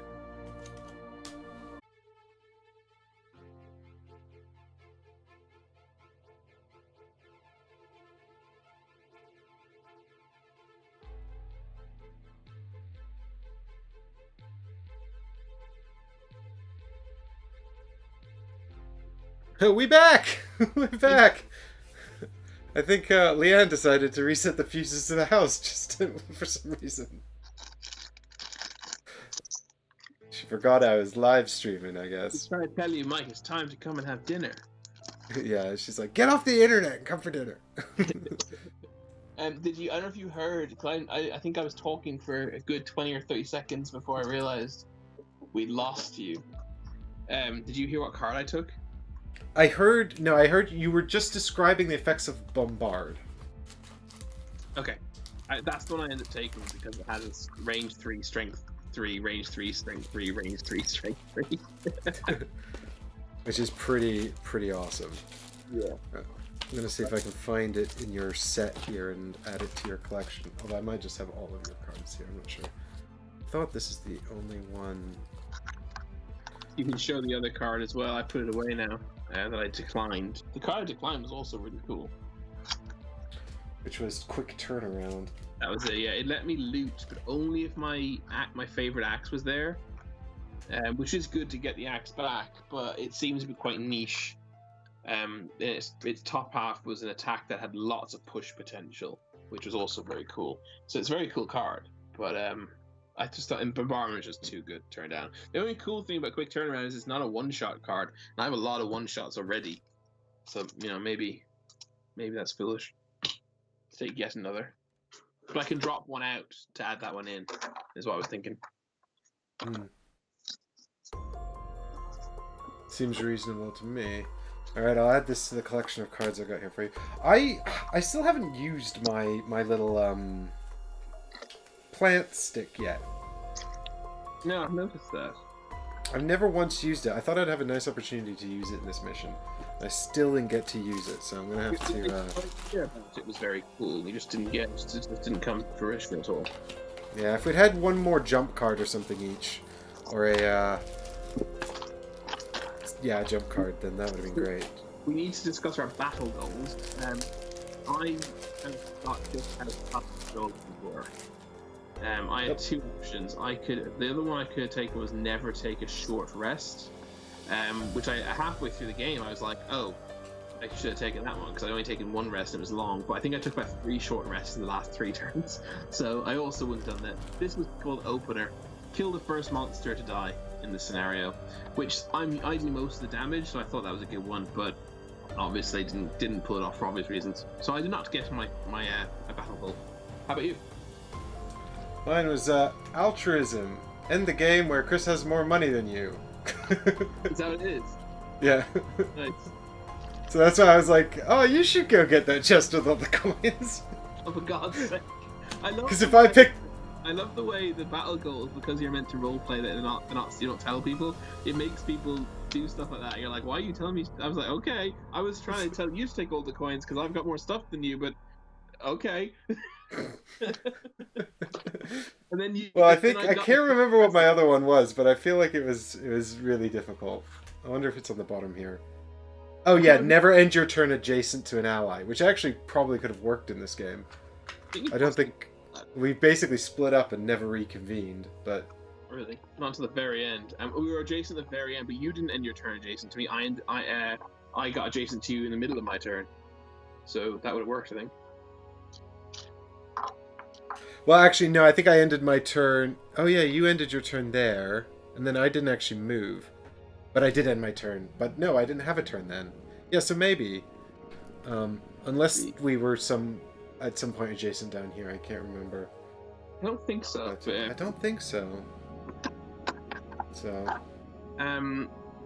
What was I going to say? I can't remember who it was. I did for Heggis, I think, who said so when I took that battle goal, good luck, and I thought they were just being nice, but I think they were actually trying to say you're not killing golems.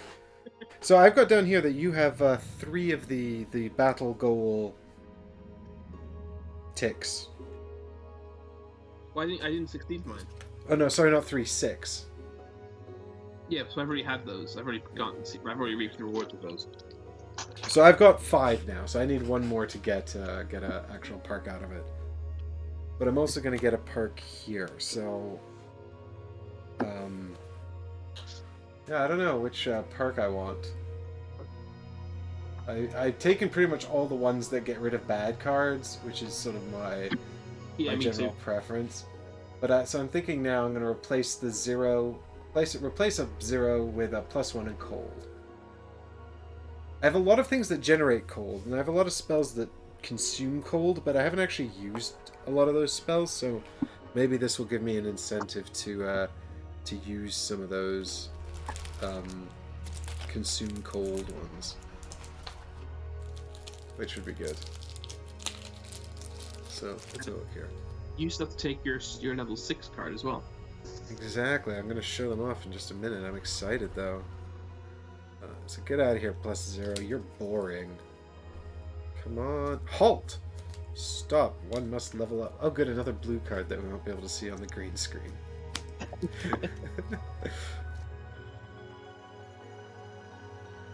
Wait, what did I just do? Oh, I think I just made it stupid. Like made it stupid. No, it's fine. There we go. Do you know how many cards are supposed to be in the modifier deck? I think it's 20, isn't it? They might be less because I've had some of my perks simply remove cards. Oh yeah, that's right. Me too. Yeah, I think I've done this correctly. It's fine. Okie dokie. So, that's my perk resolved, and now I got 2 powers here, and I get 1 of them. So we've got, I haven't even read these yet. Withering Conviction. 2 allies within range 2 may each suffer 2 damage. Each ally who does may perform attack 6, range 3. Yeah, except I don't count as an ally of myself, do I? I don't believe so, no. Or curse self, and then potentially ignore the curse to curse range 4 target 2. I don't know. Surge of Power. Heal all damage on 1 ally within range 3. If you do, the ally becomes muddled. Anytime you or an ally loses poison, that figure gains Strengthen. That card sounds a lot better. This one, Surge of Power. Yeah, I think so for 2 reasons. One, you poison us in order to heal us. Yeah, very rare. Well, I can do more poison to sort of buff us. I think you poison me to heal me in most scenarios. It's happened, I can think of several times it's happened. It'd be great if I was getting strengthened at the same time. And although muddling is a pain, heal all damage, that's really good. Yeah, plus if you time it right, the muddle wouldn't even matter. Yeah, exactly. I mean, it's a totally burnable card. Well, this is infinite effect, but you know that might as well be burned. I have multiple cards that are double burn, so I wouldn't worry about that. I think Surge of Power is a lot better than the other card, person, in my opinion. Yeah, well, I think the thing about Withering Conviction, I'm not super enamored by the bottom half, which adds the curses, and the top half is half as effective in a 2-player game because I presume I'm not an ally of myself, so. No, I don't believe so. Presumably I can't trigger you twice either. You can't be 2 allies. 1 ally twice is 2. I know math. No, I definitely think, as you say, it's less effective in a 2-player game. Top half and bottom half is a bit of a double-edged sword. So there we go. Well, I mean, the thing is, I could take one of the lower level cards, right? That I chose not to take earlier. Yes, you can. So let me have a quick look and see if there's something else here. So what we've got 3 cards here we could potentially take. So, oh yeah, I remember Taunting Fate. This one was really bizarre. It's like heal 6 range 2 and then shuffle a Bless into the monster deck. Which is really funny because there's not actually any monster Bless cards, because presumably this is so situational it almost never happens. Possibly there's the bless cards and the curse cards are not deck specific. We take but they are, aren't they? Because I thought it was the little symbol in the lower left, the M's for monster and the stars for heroes. But only the only cards that have M on them are the basic monster cards, the curses and the yeah. So the oh.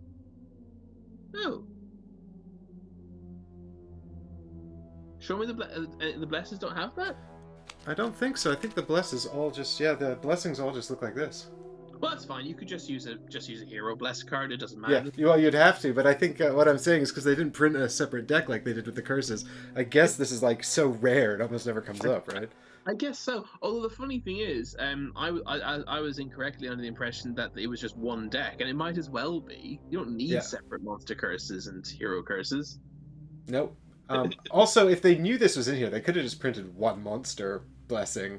That'd be pretty funny, right? Like the one card that only comes up so rarely. And then the bottom... So this is a nice initiative on it, which is always pleasing. The next time you grant an attack this turn, add +1 attack to the entire attack action. Spend Frost to do 2 instead. All attacks targeting you add... Yeah, so this is the one where if I get hit, I'm in trouble.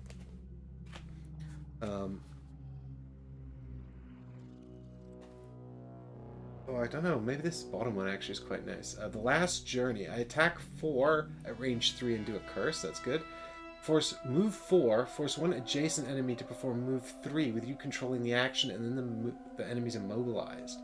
That's a burn, but that could be really clutch.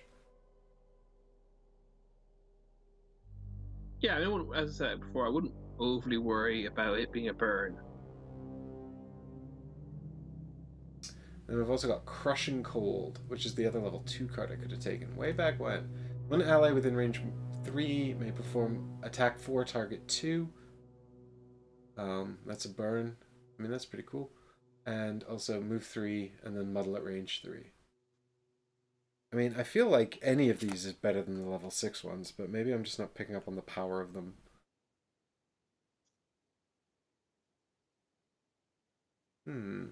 Level 6 ones feel more niche, don't they? Yeah, they feel more situational. I mean, Surge of Power feels like I'd basically be bringing it, because you're not going to be able to use both halves of it, right? In the bottom half, you kind of want to use sort of preparatorily. So almost like, it almost feels like you either bring it for the bottom half or the top half, and not both. Mm-hmm. So you either bring it for the bottom half if you're planning to do a bunch of healing that causes poison. And you know, I've got more things that sort of give us blessings that also causes poison, and then I can remove those and get further blessings. So there's this kind of build in here where I just kind of, you know, blessings for everyone, have blessings all the time. You know, or you bring this and just use it as like a one-off, right? Like in a super clutch situation. So this is kind of feels like a bit like sort of a bring it for that and get out of jail free one time. I think it's safe to say your character is more complex than mine. And hard, right. Well, one of the useful things they have in Guildmasters is a complexity rating for all the characters. I wish they had had that in here somewhere. I probably still would have just been like, oh, because I wanted the spellcaster, so I was probably going with this character no matter what, but, you know, it is weird-ass magic. That's for sure. Very odd, yeah. I'm leaning into the last journey, because it's got quite a good attack on the top, and I don't really have a good ranged attack, necessarily. Plus that might combo with the throwing hammer if I decide to buy that. And then the bottom half also feels good, right? Like in a pinch, I can run, move 4, then make an enemy run away and stop. I mean, I'm not sure when that would necessarily be good, but I can move them onto a trap or something like that. Potentially put them next to someone and then activate the top half of another card that forces them to attack one another.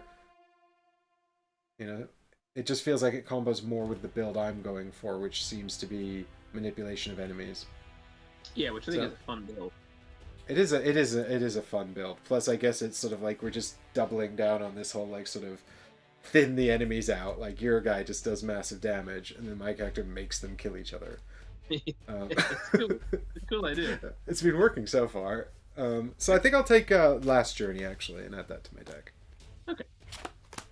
Haven't lost a scenario yet. There we go. Have we not? No, we were very close. I think we were very close once or twice. Yeah. I think we talked about it. Like we were like, oh, we're definitely going to lose this one. At least it's like a side mission or something. Yeah, I remember that. Or we have two. It was one where we had a choice, and I quite like that they give you choices because, on at least a fair few of them, because it means that you've always got something to change up if you have to repeat. I mean, you know, on the other hand, you might want to do the same one again after you fail, because then you might do better, right, with the information you gain. Yeah. I mean, I think at this stage, having played so many scenarios, now if we fail the scenario, I might be more willing to just try again, because I don't foresee it happening too many times. But we'll see. If it happens, we'll see how we feel about it. Because repeating content, this, you know, with no, yeah, it's not ideal, is it? Repeating identical content. Well, we've talked about it, and I think we both agreed that sort of repeating content is a bummer, but we also couldn't think of a better sort of punishment for making the scenario sort of interesting. I'll give you an example. In Journeys in Middle-earth, you progress anyway, and it's not a better game. Oh, well, the thing that irks me about Gloomhaven isn't so much the fact that you have to repeat content, it's the fact that you still get to keep all the experience gained and all the loot gained. Mm-hmm. Because it feels like you could just, I don't know, it feels like a sort of 1 foot in, 1 foot out kind of punishment. Yeah, there's no punishment at all. The punishment is having to now that you've got to keep now that you've gotten to keep everything, the punishment is essentially having to grind, not having to complete it. Whereas if they just say, no, you're dead, start again, reload, save at the entrance to the dungeon, at least that's saying you failed, now do better. It's putting the onus on you to improve your gameplay rather than, you know, making it slightly easier, so the next time you don't necessarily have to improve your strategies. You just rely on because ultimately you could hit your head against the brick wall that is that scenario an infinite number of times until you are level infinite. There's no, yeah. I mean, I suspect that the boredom of the repetition, having to repeat the same one over and over again, would incentivize you to improve regardless of the potential for rewards. But I appreciate the sentiment. I think it's probably a sort of a best possible compromise between the two extremes, right? Yeah. I say best possible in the interpretation of the designer, you know? Yeah, exactly. That was certainly the attempt, I think. And it is a very difficult thing to manage, don't get me wrong. It's a very difficult thing to manage. Because, you know, if you punish someone by ducking them experience or loot or something, then you're just making the next scenario hard when they just failed the previous scenario. Yeah, well, yeah, exactly. You don't want to... Or, like, yeah, if you take away loot, or if they actually come away with less than they started with, then they're going to have to repeat the same content, but it's going to be even harder now. Yeah, exactly. I don't think that's good. I think the best kind of system is probably, the best system I've seen of it is probably things like Pandemic Legacy, where you, this isn't a spoiler for Pandemic Legacy, they advertise this is how the game works, where if you fail the scenario, you can try again, but then if you fail it a second time, you just move on anyway, and it'll affect the plot, it'll affect, you know, it'll affect a lot, you know, how, it'll affect the game, the fact that you lost, the fact that whether you win the scenario first attempt, win at the second attempt, or lose both attempts, any of those three outcomes will impact the story in different ways. Impact your next game in different ways, and there is like a resource thing where you get stuff and lose stuff depending on how much you're winning and losing and stuff. It's sort of a government support package. And the government support increases or decreases for your department depending on whether you're winning or losing, which I always thought was quite fun. Yeah, that's how it works, isn't it? But I suppose Pandemic is kind of the idea is it's a replayable, it's a game that ultimately never changes, you know, regular Pandemic, but it's still replayable, and so you're basically sitting down to just another game of Pandemic when you're trying it again, and it's going to be, you know, things setup's going to be different to the layouts. I mean, yeah, I would argue the way Pandemic Legacy is sort of structured, if you don't want to play a whole bunch of games of Pandemic, you probably just shouldn't get involved. You know, I mean, Gloomhaven, I suppose. Well, actually, and I just wanted to say one other thing about that Pandemic Legacy point. Actually, is just that there's also the little box that says when you fail 4, open this, and that's not a spoiler again because that's just in the box when you get it and open it. But of course, that could be 4 first instances or 4 where you failed. No, it's failing 4 in a row. Oh, is it failing 4 in a row? Yeah. Okay, well there you go. So there is that as well. So if you just lose 2 months basically back to back, then that's we won't tell you what's in the box because that would be a spoiler. Yeah, and I don't even know because I never opened it because I'm way too good at Pandemic, obviously. We didn't open it during the game, but we did open it afterwards to see what was in there. Fair enough. I did not. I've never opened it. I think it's gone now. I don't know what happened to all the Pandemic Legacy stuff, actually. I can tell you later what's in there if you like. This is not how I live my life. I don't need to know everything. I just live in the belief that one day I'll find out if I don't know. What was I going to say though? Yeah, I think I mean, funnily enough, actually, when I think about Pandemic Legacy, I'm like, if you don't like Pandemic, you're probably, you know, or you're not ready to play a bunch of Pandemics in a row. It's funny, really, because I mean, I guess Gloomhaven, like, it's obviously way more scenario based, but it's still the same kind of core puzzle over and over again, isn't it? Like, it's not like each. I mean, it's interesting because I'm playing Sleeping Gods right now, and of course that is, as a campaign game, antithetical to this, really, where Gloomhaven feels like quite a cerebral puzzle with very little story. Sleeping Gods feels like a much more story-driven thing with a little bit of puzzle. You know, so as adventure games, they couldn't really be more different. And there's no sort of core sort of scenario-based puzzle in Sleeping Gods. It's very, very sandboxy. You're just roaming the world, and sort of reading storybooks, basically. So, I guess what I'm saying with Gloomhaven, to an extent, I suppose, is that if you like the puzzle enough, maybe you'd be less bothered about having to repeat content. But maybe you and I are more sort of driven by progressing the story, or at least we were at the outset. But maybe as we've played the game and come to know the nuances of the puzzle more, we might be less bothered by having to repeat the puzzle, seeing as we are essentially doing that anyway and enjoying it. We're doing that anyway, but there's always something changing, right? I mean, the scenario changes itself. The enemies you're facing changes. The enemy positioning changes. And the enemies change is a big deal because the decks change, right?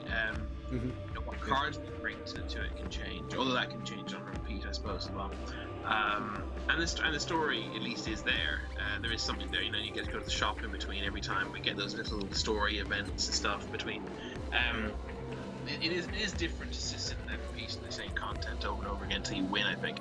But at the same time, it depends. There's very few games that I can play forever. Possibly none. And eventually, one is done with this system and doesn't want to play it, at least for a while. And 40. I mean, I keep saying 40. I think it's 40 scenarios in this. Is it 30 or 40? It's 30 maybe. In this box, I think it's 25. That's a lot. I mean, considering how long this right, it's 25, but I think that's only if you unlock all the optional ones, and you'll still skip, I think, 2, because I think a couple of them are optional. So, sure, but not even optional, but branching. So I think it's you'll do something like 22 or 23 probably. And we won't do the Demolitionists or the Red Guards personal missions either. Yeah, so we'll do about 20 then. Yeah, because we've already had 2 branches, so that's already 2 gone, and then that's the 4 from that. So yeah, we're already down to 21. But the point is, it's a lot. It's a lot already, and having to repeat content over and over and over again would just make that. You wouldn't want to run out of steam before you got to the end of the scenario. You wouldn't want the last few scenarios to be like, oh, let's play this, I guess. Might as well finish the game. You want to be excited and jazzed for it when you get to the end. But I think you know, at this point I'd be probably okay with having to repeat a scenario like one time. If we failed twice in a row, I think that would definitely sort of put a dampener on my enthusiasm for a while. I'd need a break before I was ready to come back and try it again. But I think if I did take a break, it'd probably get to the point where I'm like, yeah, I could play a game of Gloomhaven, and then I don't know how long a break I would need. But you know, if it was a scenario I'd played twice already, I don't know if I'd need a longer break, or if I just kind of like it'd come to the point where I'm like, yeah, I'm ready for a game of Gloomhaven. Oh, I played this one already. Okay, well, let's see if I can beat it this time. You know? Yeah, especially, I mean, if enough time passed, you know, large portions of your memory of that scenario will be gone. Well, I'm just thinking about Tetro. No, that was the only end to that thought was that it's how palpable repeating content is will definitely be affected by how long a break you have. If you take a bit of time off, and you could it's just like coming back to, you know, I don't think you'd feel the repetition of it. Yeah, I mean, I'm just thinking about me and my buddy, who I'm gonna call Hatchet, because I don't know if he wants to be outed on the internet or anything. But me and Hatchet were playing Divinity 2, and we had this big fight which we were underleveled for, and it was really hard. And for some reason, the fact that it was too hard and we kept getting curb stomped made us really want to try and win it.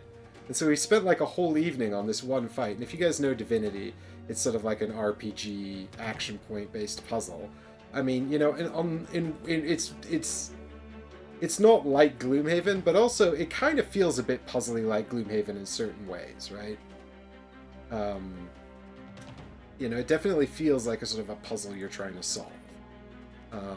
and you know everyone has moves, and the moves have cooldowns and things like that. So you've got these sort of predictable moves, and you're trying to optimize the deployment.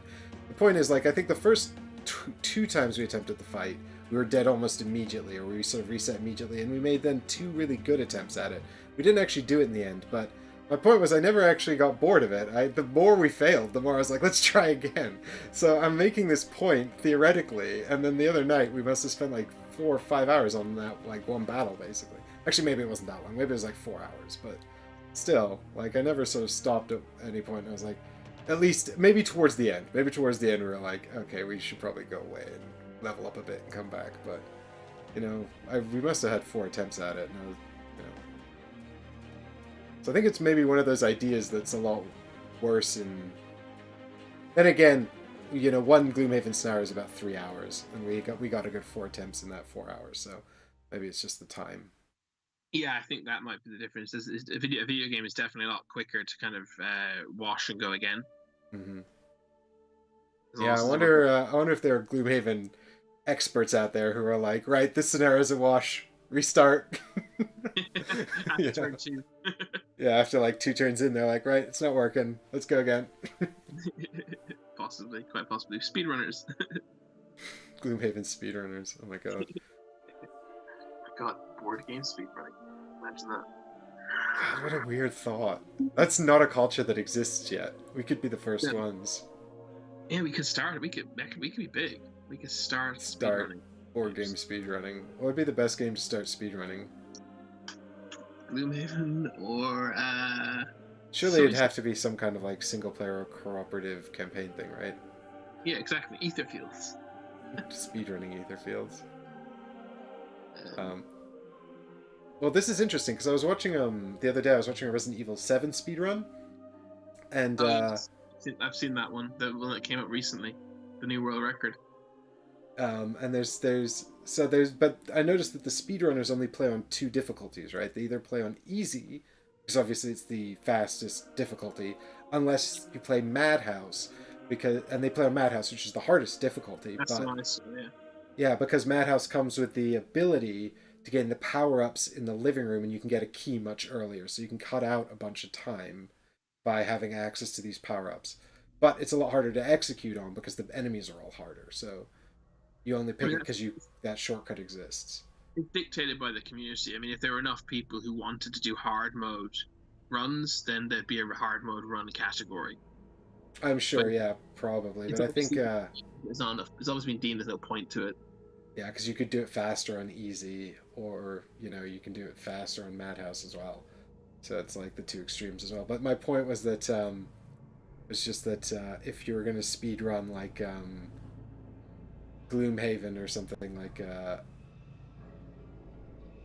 was I going to make a point? I think I was going to make a point about there being different categories or something like that. Having to find like the optimal route. The any percent category where you're allowed to glitch and use exploits would just be, I would. Yeah, it would just be like flip to the end of the book or whatever. Read the last section. Oh yeah, no, it's because you said Etherfields, and Etherfields has the version where you can play without the slumber deck. So I'm like, can you speedrun it without like the slumber deck then? Categories, speedrunning categories. Yeah. Same as the world record holder for Etherfield speedrun with slumber deck. I honestly think like board game speedrunning is we finished the campaign within a month, you know? Like I don't think it'll catch on. But hey, we can you imagine trying to play it under time pressure the whole time? Like you like have to get specialist inserts and stuff so you can get cards and things out really quickly. Yeah, like and as Hegu says, you need to speed shuffle as well, but there'll have to be rules as to like how many shuffles count as a legitimate shuffle. You know? Yeah. And then you get like a machine to do it for you, so you can do other things while the machine's shuffling the deck. In fact, have all the decks in speed shufflers, so all you have to do is take it out and put it back on top. You know, and then you can be managing tokens and things and turning pages and while that's all going on. Wow. Sounds like a lot more expensive than video game speedrunning. All the specialist equipment. Right, I think we've got off on a tangent long enough, folks. I hope you've enjoyed coming on this Gloomhaven adventure with us. And we'll be back in due course for more Gloomhaven. I'm sorry for the gap there, but I think we've got a good few weeks more of streaming coming up, so that's exciting and fun. And we'll catch you next week. Yep. And thanks so much to all the patrons who support the channel. And in order to say thanks, let's play the credits. Here's the credits. Thanks, guys. We love you. Bye-bye.